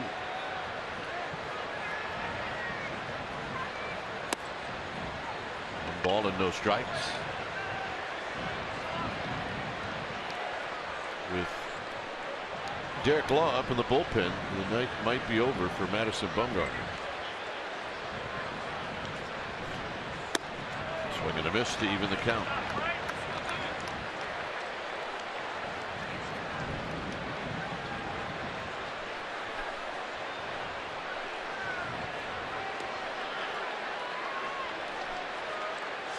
Outside, 2 balls and 1 strike.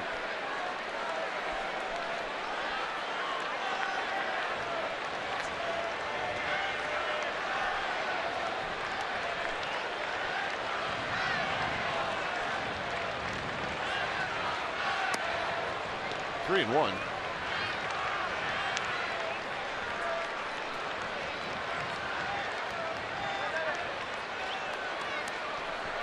Brandon Belt awaits his turn. Love to hit this inning.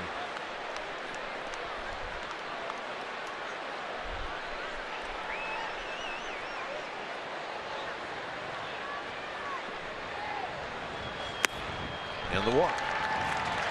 Brandon Belt's going to get his wish. First walk issued by Price. Price not happy.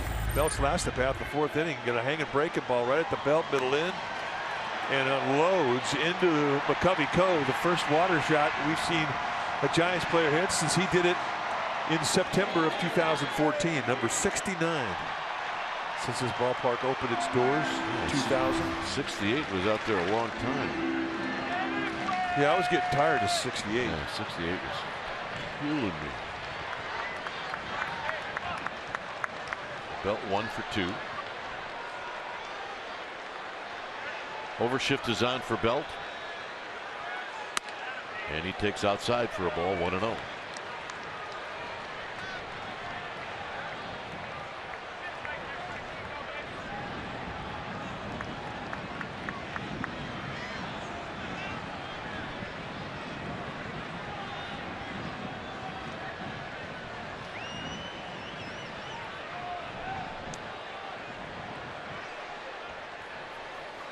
Swing and a miss.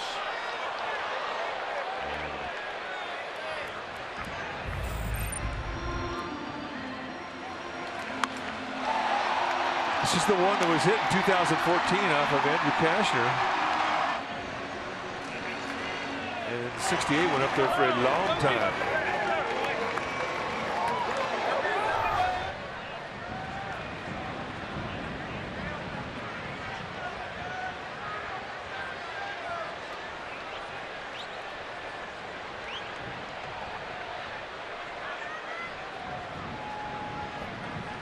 Vasquez, the catcher for the Red Sox, I think he hit the bat with his hand when he was making that pickoff attempt at first base.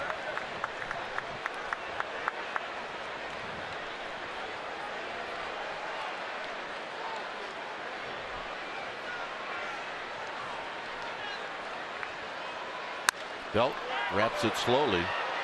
This will be Rutledge who moved over. So it'll be a 5-3 put out. It remains 1-1.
Local Toyota dealer. Pitching matchups, it was Price against Bumgarner. Bumgarner's out of the game. Price still in the game. Both runs allowed in this game by those starters, solo home runs. And really the only difference is the number of pitches thrown by Bumgarner compared to the number of thrown by Price. It's time for a change. Think Speedy, oil change and auto service, your oil change tune-up and repair experts. So now it's a bullpen game for the Giants. Derek Law will be the first arm out of the pen. You see his numbers, 20th time he's come in. Oh, good pitch. With Law, he'll give you low to mid-90s with the velocity and the fastball, curveball, slider, changeup. Tomlinson is going to knock it down, and Young is aboard. Young having a good series.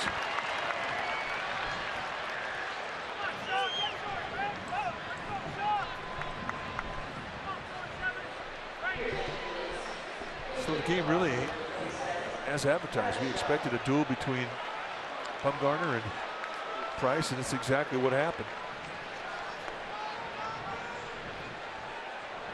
Corey Guerin now heading down, start to get loose. Travis Shaw is going to hit.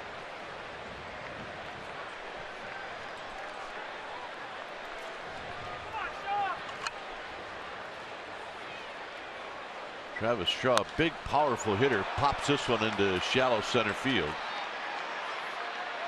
And Span puts it away.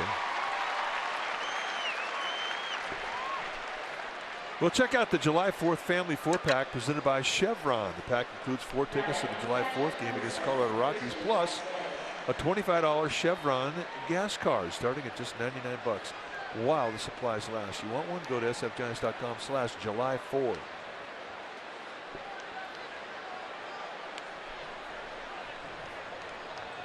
Here's Vasquez, the catcher, Christian Vasquez, 0 for 2. Young's got 2 steals on the year. See if he has any thoughts. As David Price comes out, he's in the on-deck circle. 7th inning.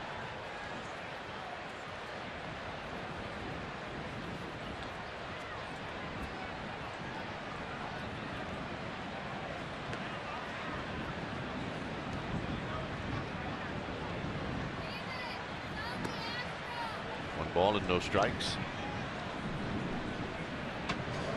Rockies Dodgers no score. That game in the 6th inning. Meanwhile, out at the Gotham Club, just above the out-of-town scoreboard, life is good.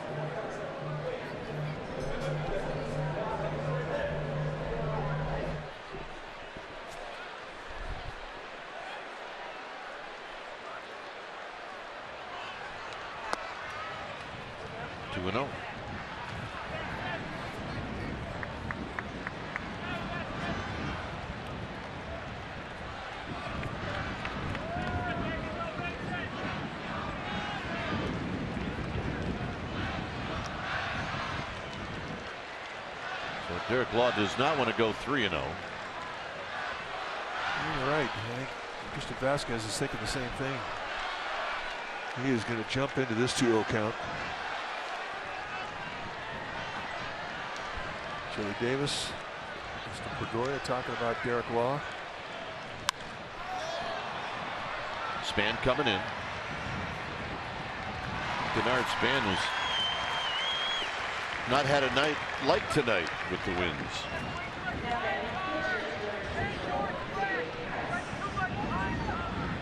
Here's Price. Well, I mean, you never know what Northern California is going to throw at you in regards to wind. And usually you get wind somewhere between 2 o'clock and 8 o'clock. Then it kind of tapers off, but tonight it has not tapered off.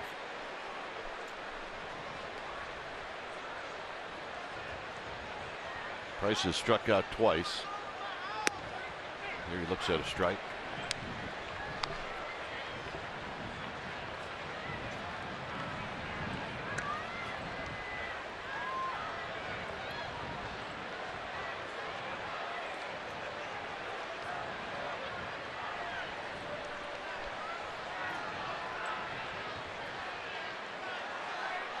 Price on the ground, foul. He goes the opposite way as it caroms into the Giants dugout.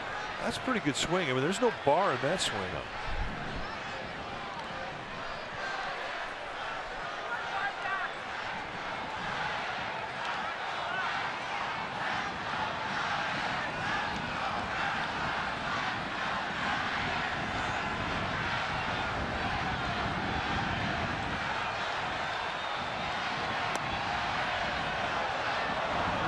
Derek Law thought the inning was over.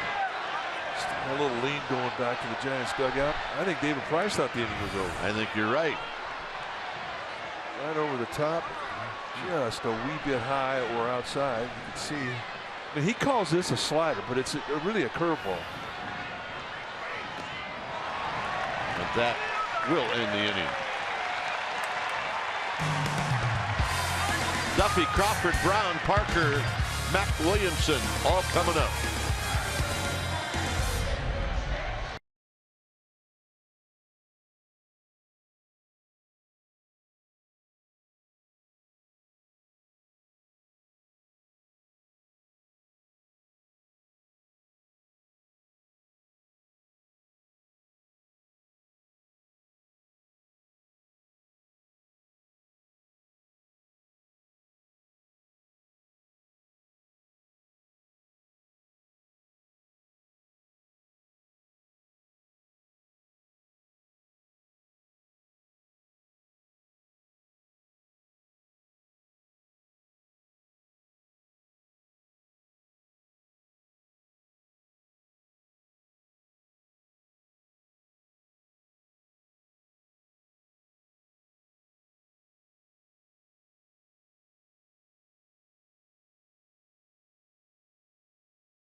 brought to you by the Monterey Bay Aquarium.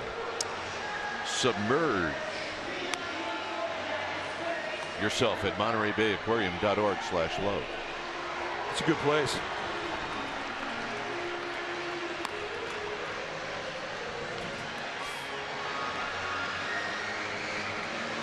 So David Price back out.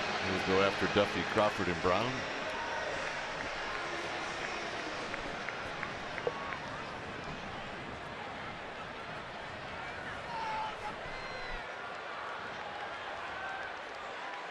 Duffy had a base hit in the second.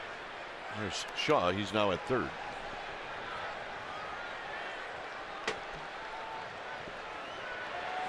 So Price to Duffy. Duffy bunts this one off the bricks, and it's no balls and one strike. He caught all that one. If you're going to catch a foul ball, that's the one you want right there. That will not hurt your hands. He was bunting that to Joe and Jennifer.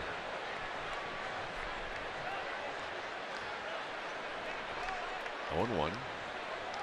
The Montanas. High. 1 ball and 1 strike.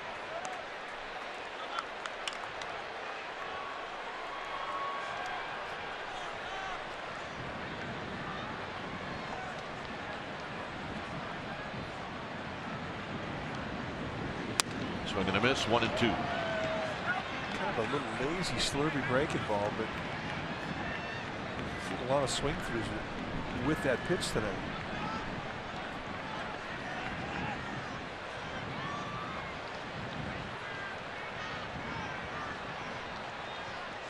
Duffy fouls it out of play.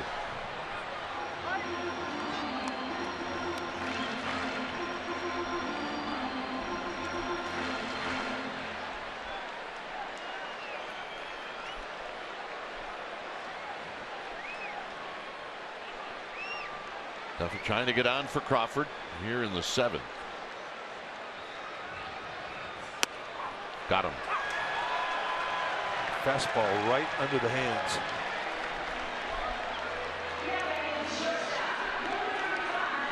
Two elite starters tonight.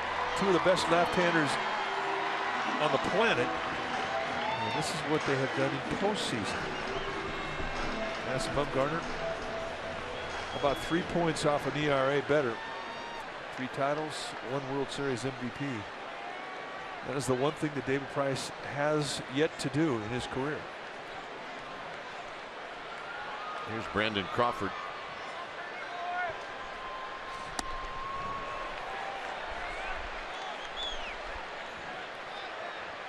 Crawford lined out to center field and bounced out to Hanley Ramirez.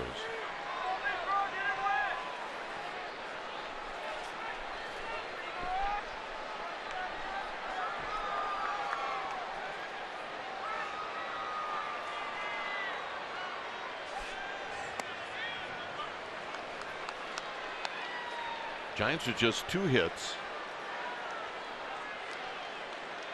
And the reason it's tied is one of those hits left the park off the bat of Brandon Belt.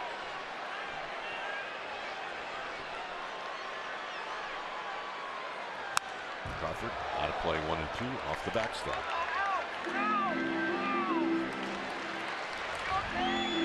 Saw the distribution of pitches. Changeup has been his best specialty pitch. Been a lot of fastballs that he's throwing that have had cut to him.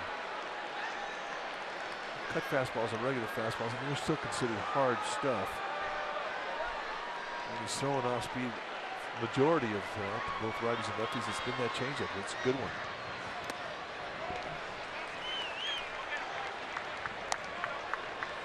And when you think of David Price, you don't think changeup, but he's kind of redefining his image this year. He's throwing a lot more. And that's a pitch he learned of at the big league level.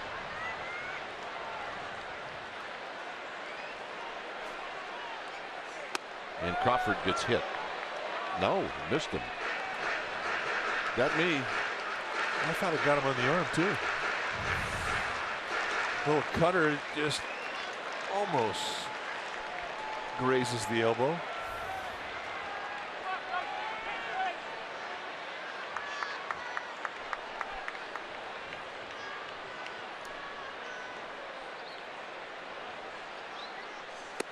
And the walk.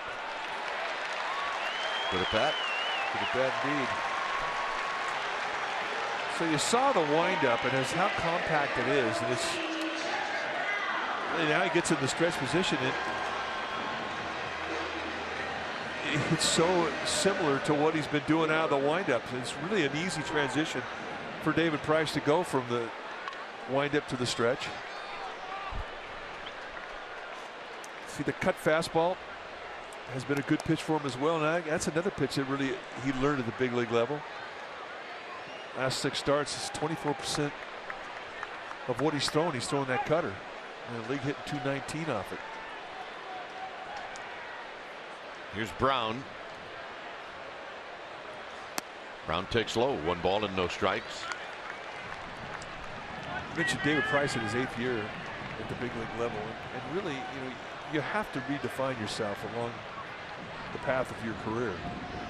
He got to the big leagues, he was kind of a 2-pitch guy. Fastball, curveball, great fastball, 96 to 99 with a big hard curveball. But now he's more of a pitcher. He's showing hitters different motions, mixing different speeds. He's got a nice touch on everything. Completely different guy than what he was when he first got to the league.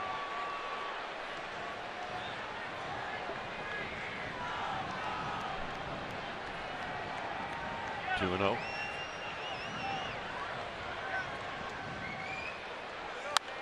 Out of play. Yeah, he could impress the guy running the radar gun, that's for sure.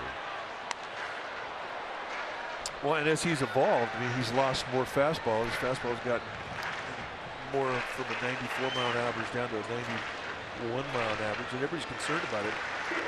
Well, you pitch long enough, your shoulder's going to erode, but your brain doesn't. You learn more things along the way. You learn how to get guys out differently, and this is what he's learned.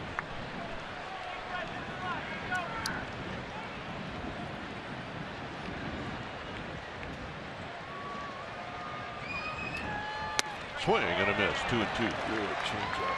Really a nice view from behind home plate. See the arm action identical to that of the arm action on the fastball, and that's what sets it up.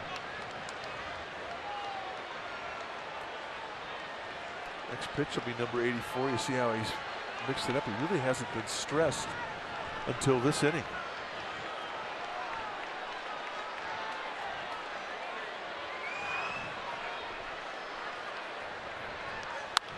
Out of play, came back with a pitch up. It stays at 2 and 2.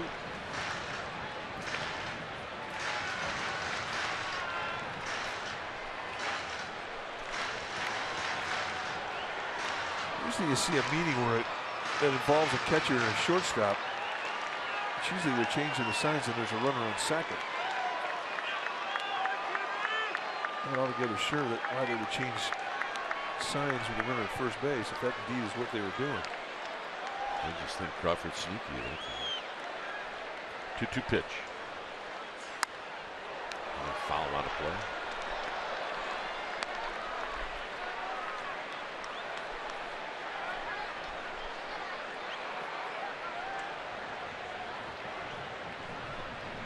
Parker on deck.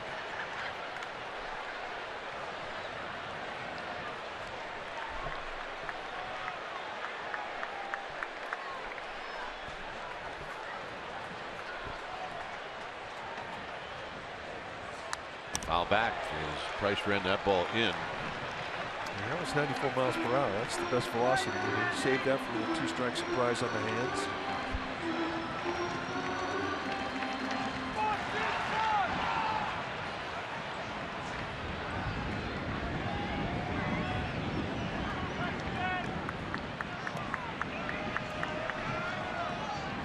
Dubs. Spoiler alert. Dubs score coming up. They got waxed tonight. Sorry. Got to build the drama up a little bit. Yeah. ABC asked them politely if they could let this one get away so they could get another game.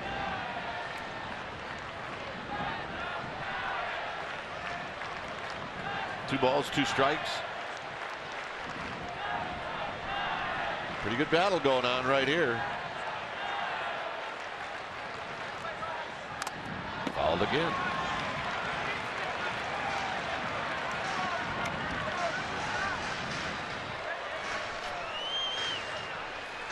Rockies have scored. They take a 1-0 lead on the Dodgers. That's a good thing.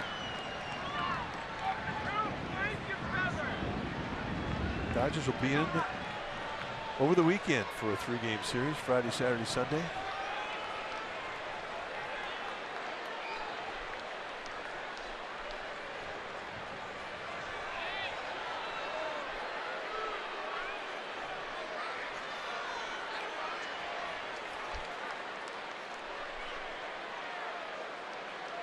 Dodgers are in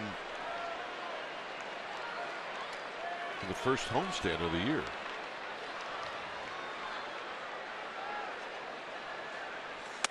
Three and 2 to Brown.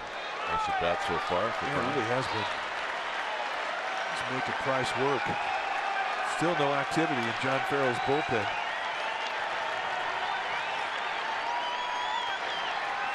Price has really slowed it down.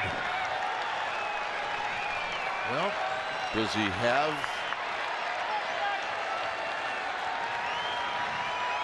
the guts to throw a 3-2 changeup? Let's see.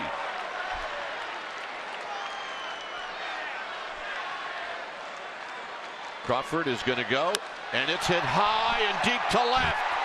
Young back at the wall, and he makes the catch. And Crawford has to hustle back. And another yard. Gone. Here, that's an OUT. Yeah, it was a nice at bat. Fastball. I mean, that's a sweet spot too. I mean, earlier in the game when there was carry to left, I think there's been no doubt about her. When he leaves the box, he's measuring it out. And you watch Chris Young get back on it, and in the end, it takes him about a third of the way into the warning track. And Kevin Brown a bit disappointed. Nevertheless, a good at bat. So here's Parker. Parker has bounced out twice to Pedroia.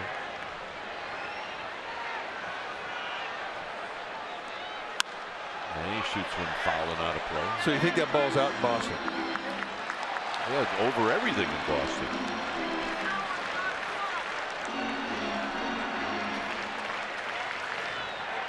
Maybe a little bit towards the end of the bat, maybe not. We'll ask him on Friday.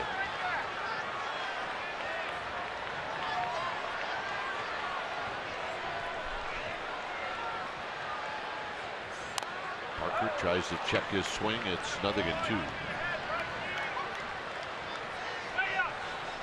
Price just going right on the hands with that fastball. And it was a cutter.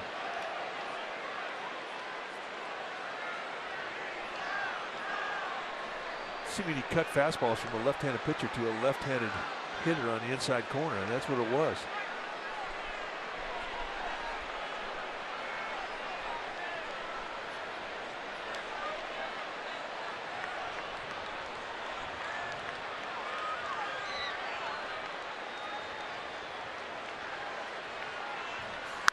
Parker stays alive.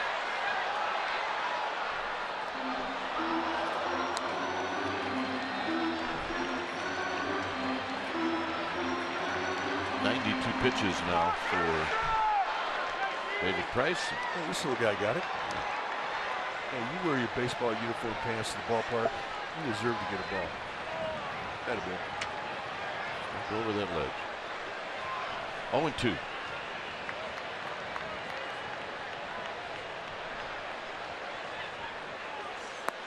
One ball and 2 strikes.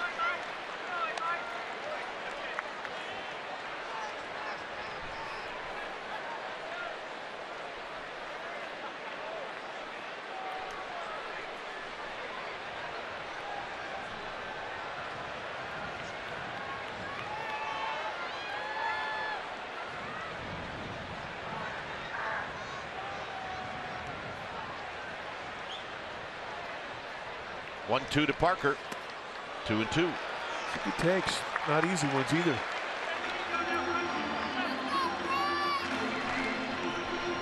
Jack Williamson getting ready. And that dog's in point right there.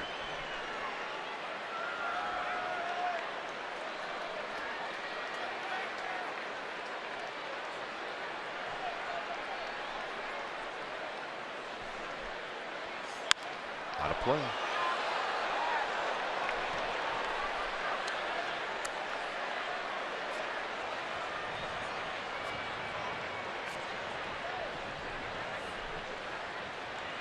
So Brown and Parker adding to the pitch count of David Price here in the 7th.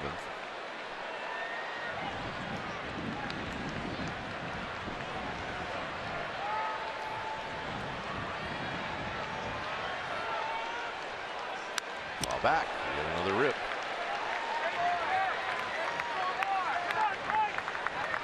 Another good battle.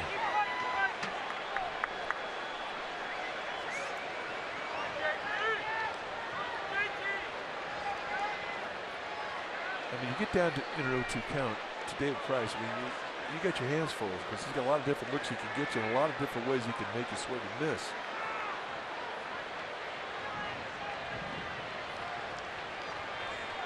So another 2-2 pitch.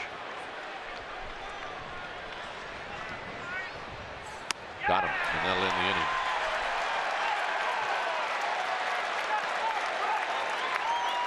Top of the order coming up.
The event package includes a ticket to see the Brewers and a Will Clark Giants long sleeve shirt. Oh, gotta have one of those. Proceeds from every special event ticket will be donated directly to nonprofits in the autism community. 415-972-2298 or visit sfgiants.com/special events. Corey Guerin is the new pitcher. It's time for a change. Think Speedy Oil Change and Auto Service. Your oil change tune-up and repair experts. Corey Guerin, 28th time he's come in for Bruce Bochy. 1-0 with a 2.45 ERA. 25 base runners in 25 innings. That's doing it right. Mookie Betts 2 for 3 off of Bumgarner. Bumgarner went 6 solid with a walk and 5 strikeouts.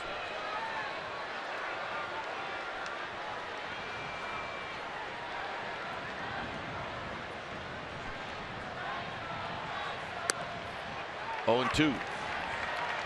Pounding that outside corner with good sink. Double switch. Blanco goes to right.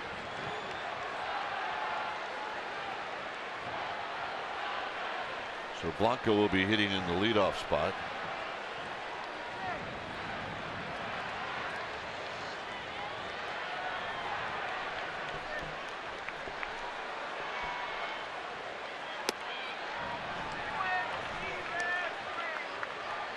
Yeah, Mookie Betts wanted to swing at that breaking ball in an 0-2 count. I think it would have been a little better. He might have. Yeah, if it was like 2 feet closer to the plate, Yeah. it would have had a better shot. Just 2 feet, that's all.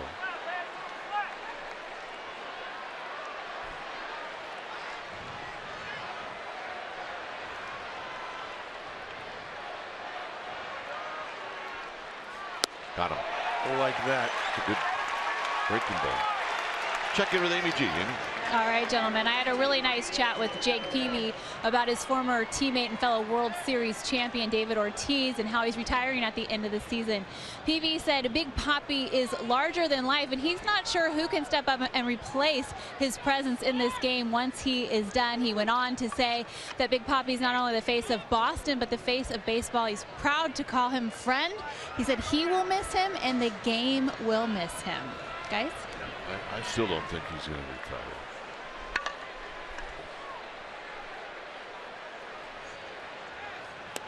Pedroia takes that breaking ball.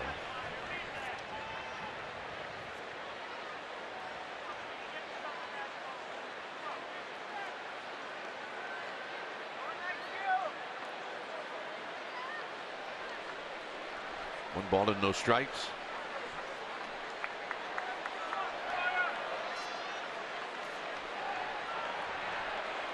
Well, I hope he doesn't retire. Well, if he does, and he probably will be, then he'll be going out on his terms. Not a lot of guys get to do that. There's a strike to Pedroia. But you know, there's 2 parts of it. One is physically. I mean, he's obviously physically playing at an all-star level, but mentally, this game could definitely wear you down. That may be an issue.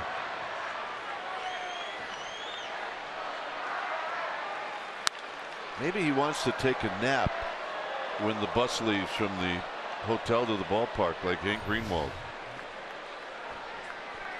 Well, I always thought that was a good characteristic to have. Never really quite mastered that ability. Yeah, you see. David Ortiz, all-time home run leaders with 519, puts him 22nd on the list. It'll be a big deal when he goes past Ted Williams in Boston.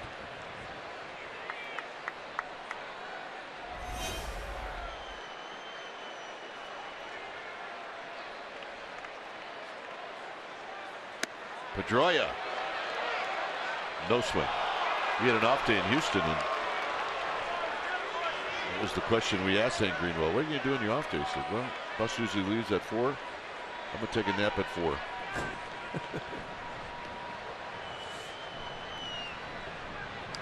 Big Papi 2 home runs away from Ted Williams.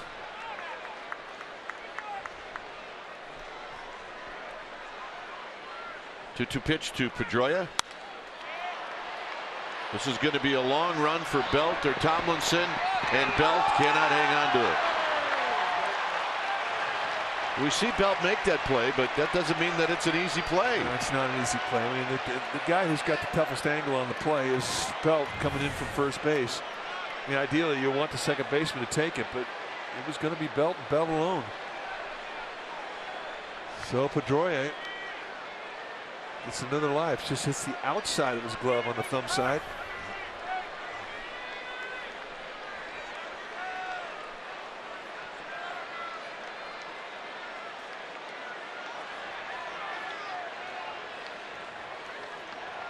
Ted Williams with 2 home runs more than Big Papi. Of course, he missed about 5 years because of the wars that he participated in as a Flyer.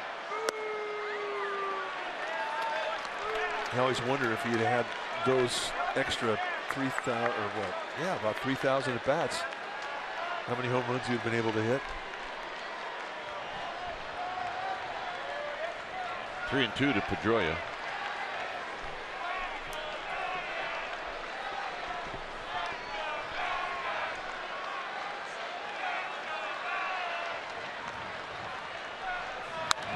Out of play.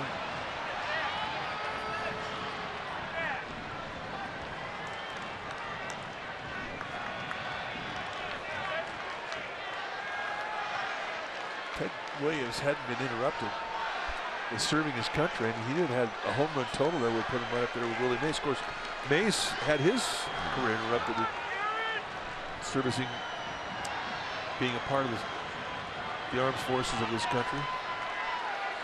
Saw Willie Mays today, looked great. Another 3-2 pitch to Pedroia. Hit out to Span. 2 outs.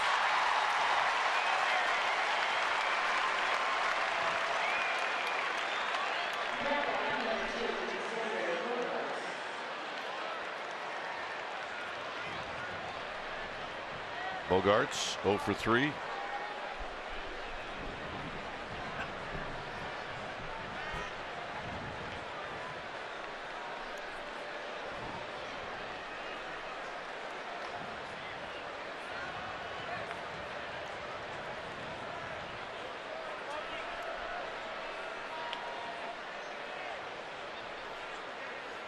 Guerin to Bogarts. Perfect pitch. No balls and 1 strike. And the way he sets up on the mound, I mean, he's really geared for that side of the plate. The outside corner to the right-handed hitter. I mean, he's about as far over towards first base as you can get.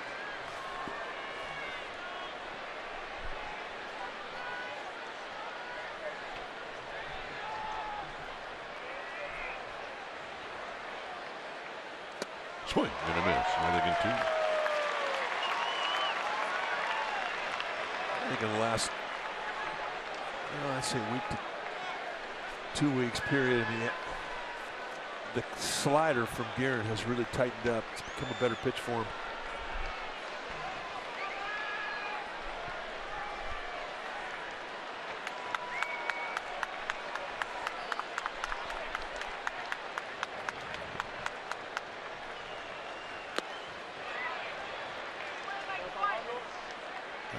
For a second, they looked like he went around.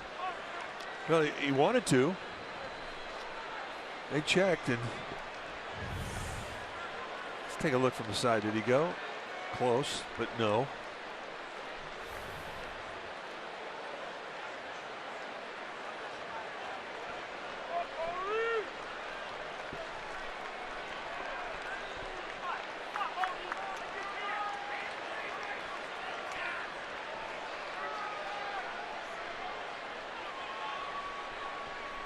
Got him. Nice inning for Corey Guerin. 3 tough hitters. Williamson's going to lead things off.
All right, tell me about this one, partner, will you?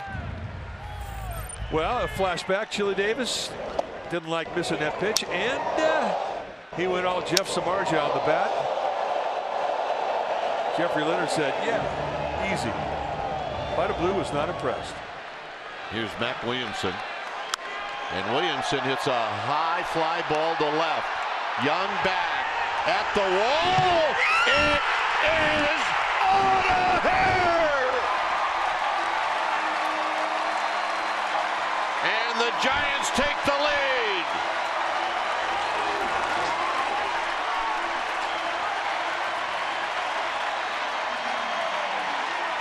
And that's his first career home run. You picked a good time, kid.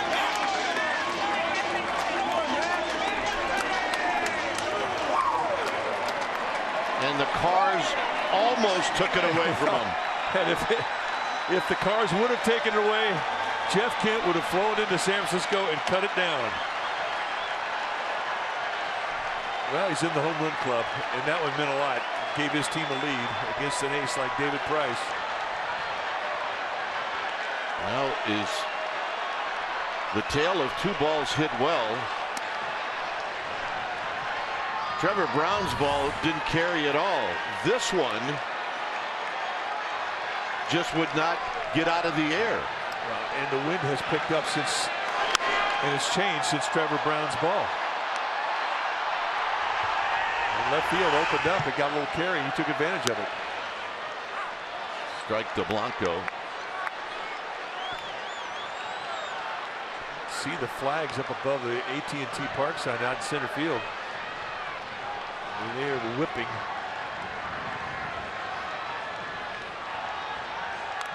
And a bunt. And it's going to roll foul.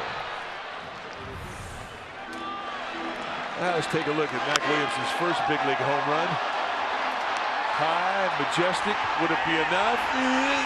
Yes. Chris Young, I mean, I hit the top of the fence.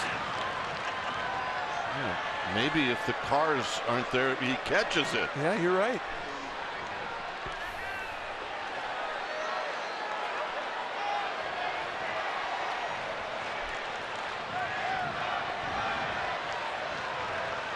One and two to Blanco. Negotiation.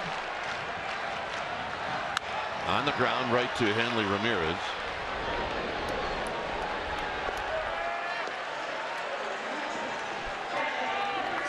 And here's Span. You need to, if you're negotiating, you need to see right.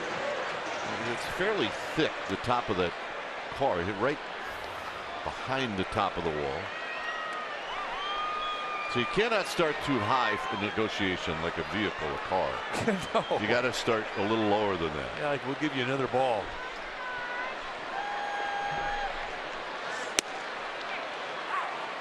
And then you work up to two balls. And then a bat. And then eventually Buster Posey's name pops into the whole deal. Buster will sign it. We'll spend the night at Buster's house. No. Just kidding.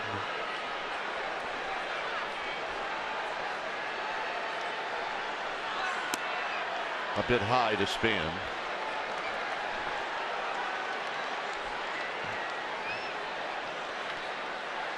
Well, it is definitely a ball that you want if it's possible to get your first big league home run. And for Mac Williamson, it certainly will be his last one.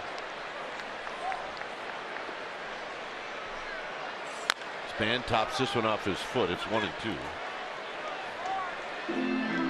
right.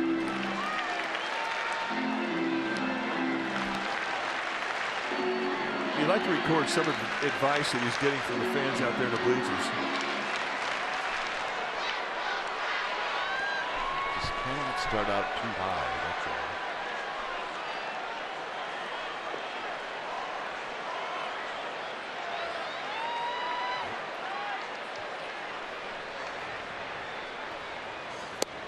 Span gone. 7 strikeouts. Here's Tomlinson.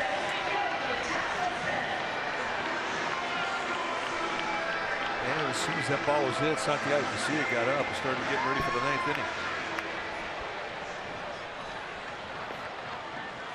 Tomlinson 0 for 2, drew a walk in the 6th.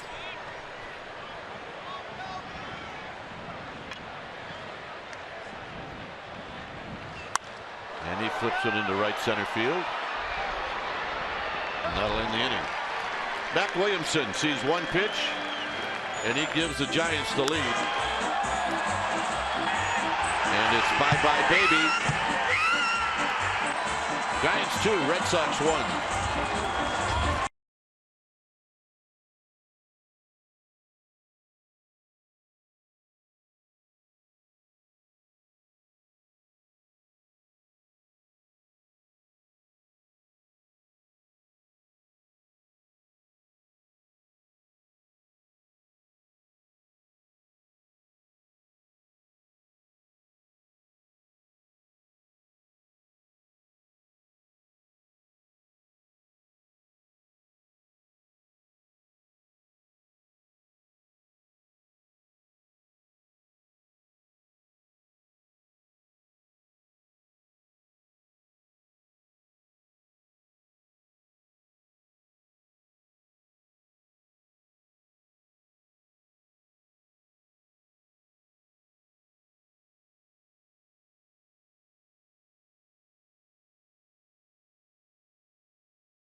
We think when you have an at-bat where the score is tied 1-1, and you take an ace like David Price out of the ballpark for your first big league home run and give your team a 1-run lead, that is worthy of being our player of the game. Brought to you by Honda. Congratulations, Mac Williamson.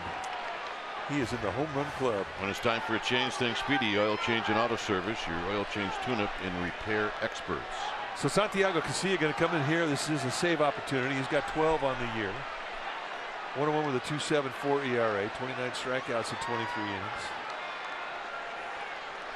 And he's going to face the heart of the beast, the 4, 5, 6 power slots on this Red Sox team. Hanley Ramirez is 0 for 3. And he takes a strike, and it's 0-1. I don't think Hanley Ramirez has agreed with Tim Timmons one time tonight. Joe Panik now at second base.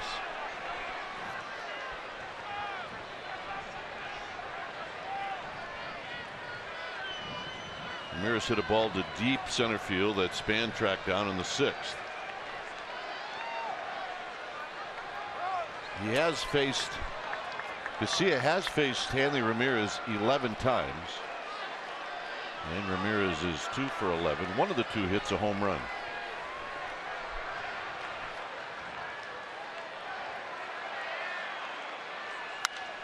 Hit well to left. Williamson at the wall, and he dropped it.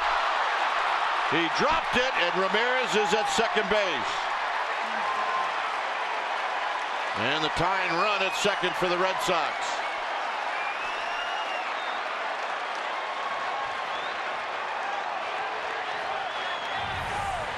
Well, we talked about the adventure that it is tonight. Any ball in the air, it is not going to be an easy play. He gets underneath it now, the drift, and it hits him low in the heel of the glove. And it is an error all the way. Boy, and how this game can humble you.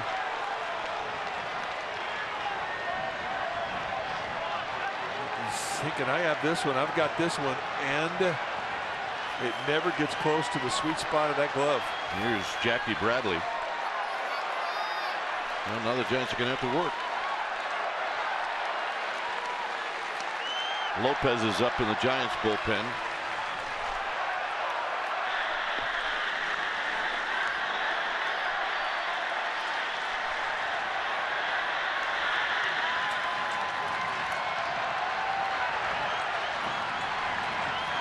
So here's Jackie Bradley, who's 0 for 3 in the game. And now you got to keep an eye on Ramirez. Strikeout situation. Runner at second. Nobody out. This pitch is wide. 1 ball and no strikes.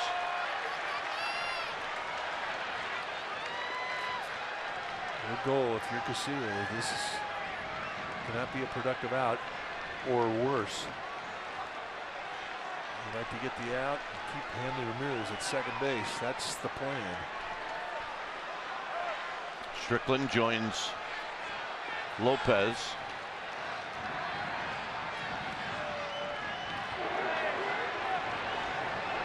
Poppy getting stretched out.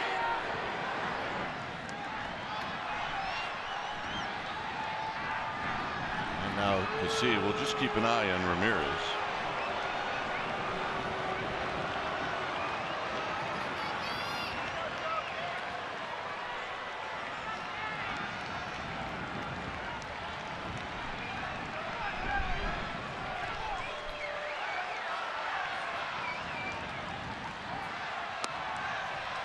One ball and 1 strike.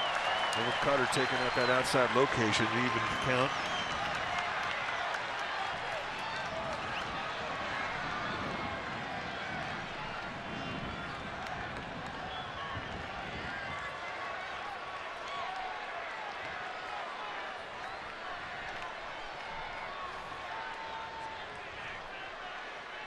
Curveball, good pitch, 1 and 2. Yeah, indeed. So he shows him the curveball on a 1-1 count and freezes him. Now you could throw that same pitch, but you do not want to be in the strike zone with it. You've got an open base and 3 shots to get him to chase something down in the dirt.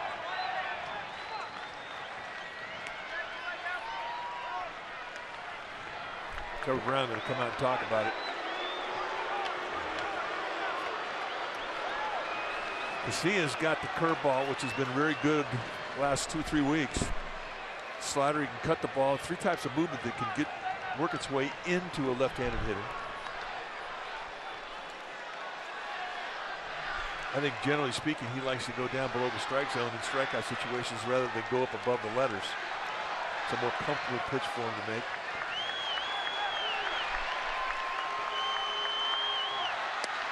Got him. Backdoor cutter, and I'm talking absolute dead solid perfect.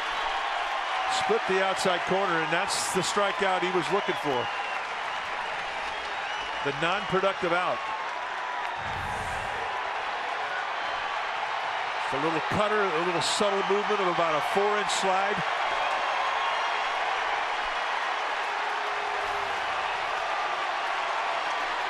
Well, Big Papi's coming out, and Bruce Bochy is going to have to make a decision here.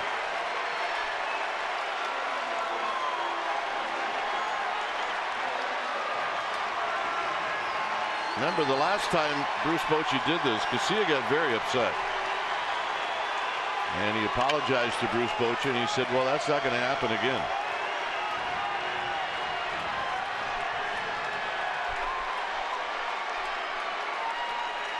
And he goes to the bullpen.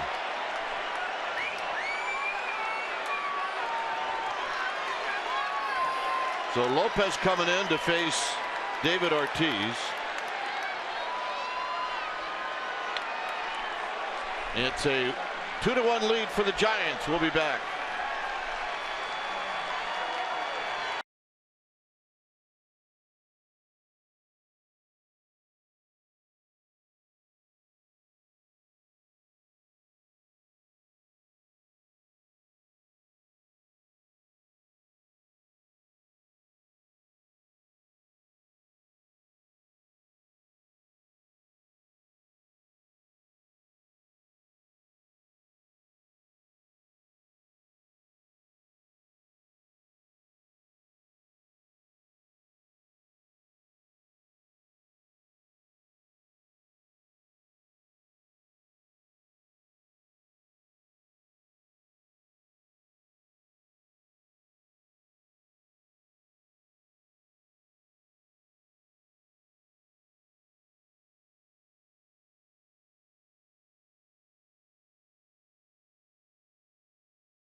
David Ortiz getting set to take his at bat against this gentleman right here.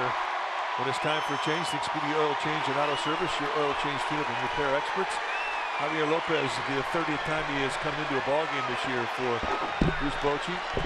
Faced David Ortiz last night, got him to hit a ground ball back up the middle. Low three-quarter or a high sidearm delivery, actually. And times to go lower. Two types of fastball, curveball, sliders, where he's going to show left-handers.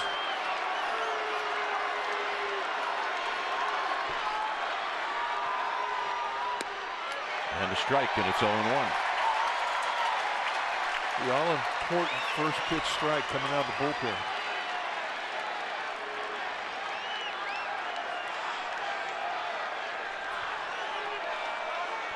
It's not done all that well. Lifetime as a pinch hitter, 17 for 96. Hit the buck 77.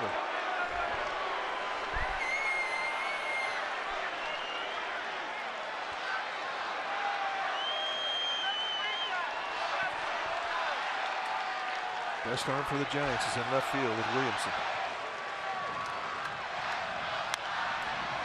Pulls this one on the ground foul, 0-2.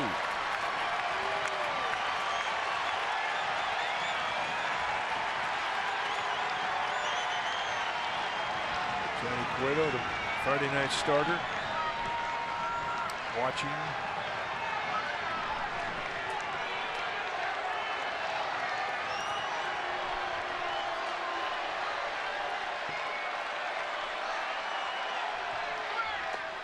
One and two.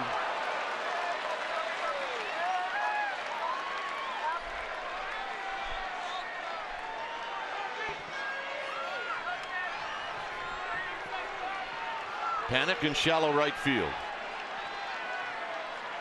Blanco guarding Triple's alley. Crawford playing behind second base. It's 1 ball and 2 strikes. 2-2.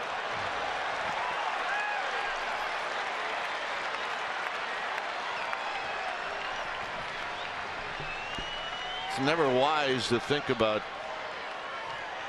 walking the potential lead run, but Lopez doesn't have to throw Ortiz a strike. Does not.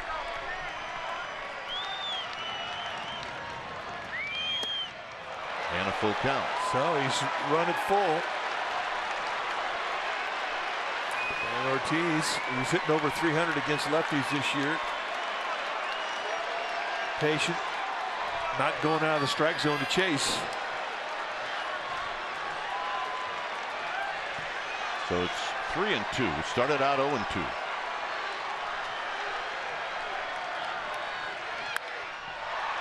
And a little pop-up down the left field line. Duffy's going to give chase, but he's going to run out of room and into the tarp. Lopez dropped down a little bit on that pitch. Well, that was a perfect pitch, and Ortiz did well to fight it off.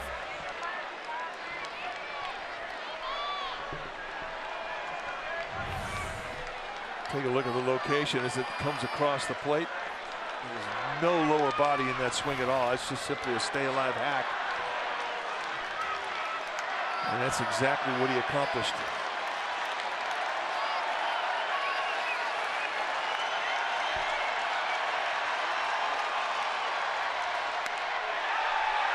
And the walk. That's a perfect pitch with an open base. Guy who's having an unbelievable year. You don't have to come into strike zone. Anything in the middle of the zone is a mistake. First pitch, strike one. He gets on top of him quickly. Now an 0-2 with the foul ball. Now the nibble. One good take. Easy take. Two good takes. And now to fight him off here. And he finally gets into a 3-2. And this is the one that is a very good take. And an exceptional eye. So he gets the walk. But Javier Lopez pitched it beautiful.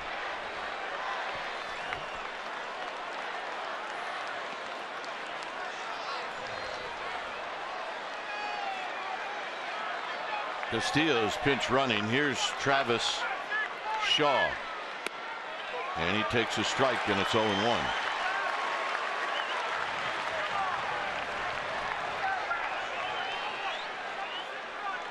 Shaw came in as a pinch hitter against Derek Law in the 7th and popped out to Denard Span in center field.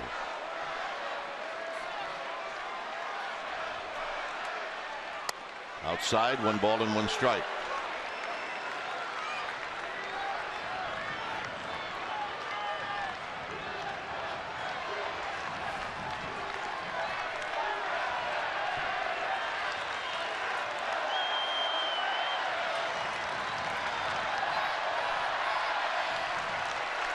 The 1-1 to Shaw. Swinging a roller, foul, 1-2. Reaching. The big sweep and break on the pitch really took out the legs of Shaw.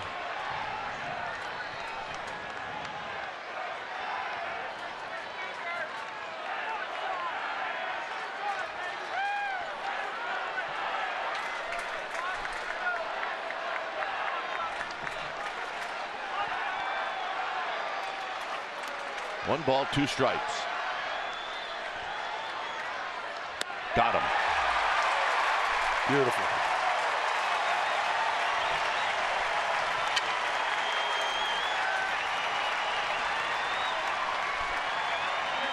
So Bruce Bochy's going to go get Lopez. It's going to be Hunter Strickland. He's going to be the guy that's going to try to save this game. So Lopez comes in. He gets an out, a big out. It's 2-1 Giants.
And Ahmed Farid, they'll do the honors. You get highlights from the Warriors game.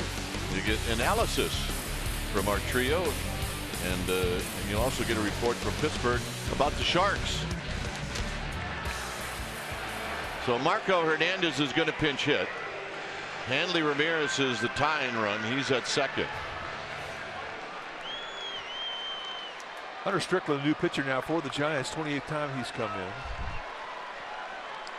This is a save opportunity. If he converts, it would be his first save of the year. Mid to high 90s with the fastball velocity, slider, and a split. Marco Hernandez, the pinch hitter, 0 for 5 this year in pinch hit opportunities.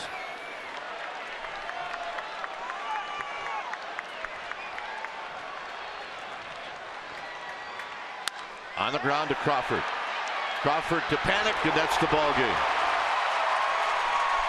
So the Giants do it the hard way, and they do it in a Bumgarner start.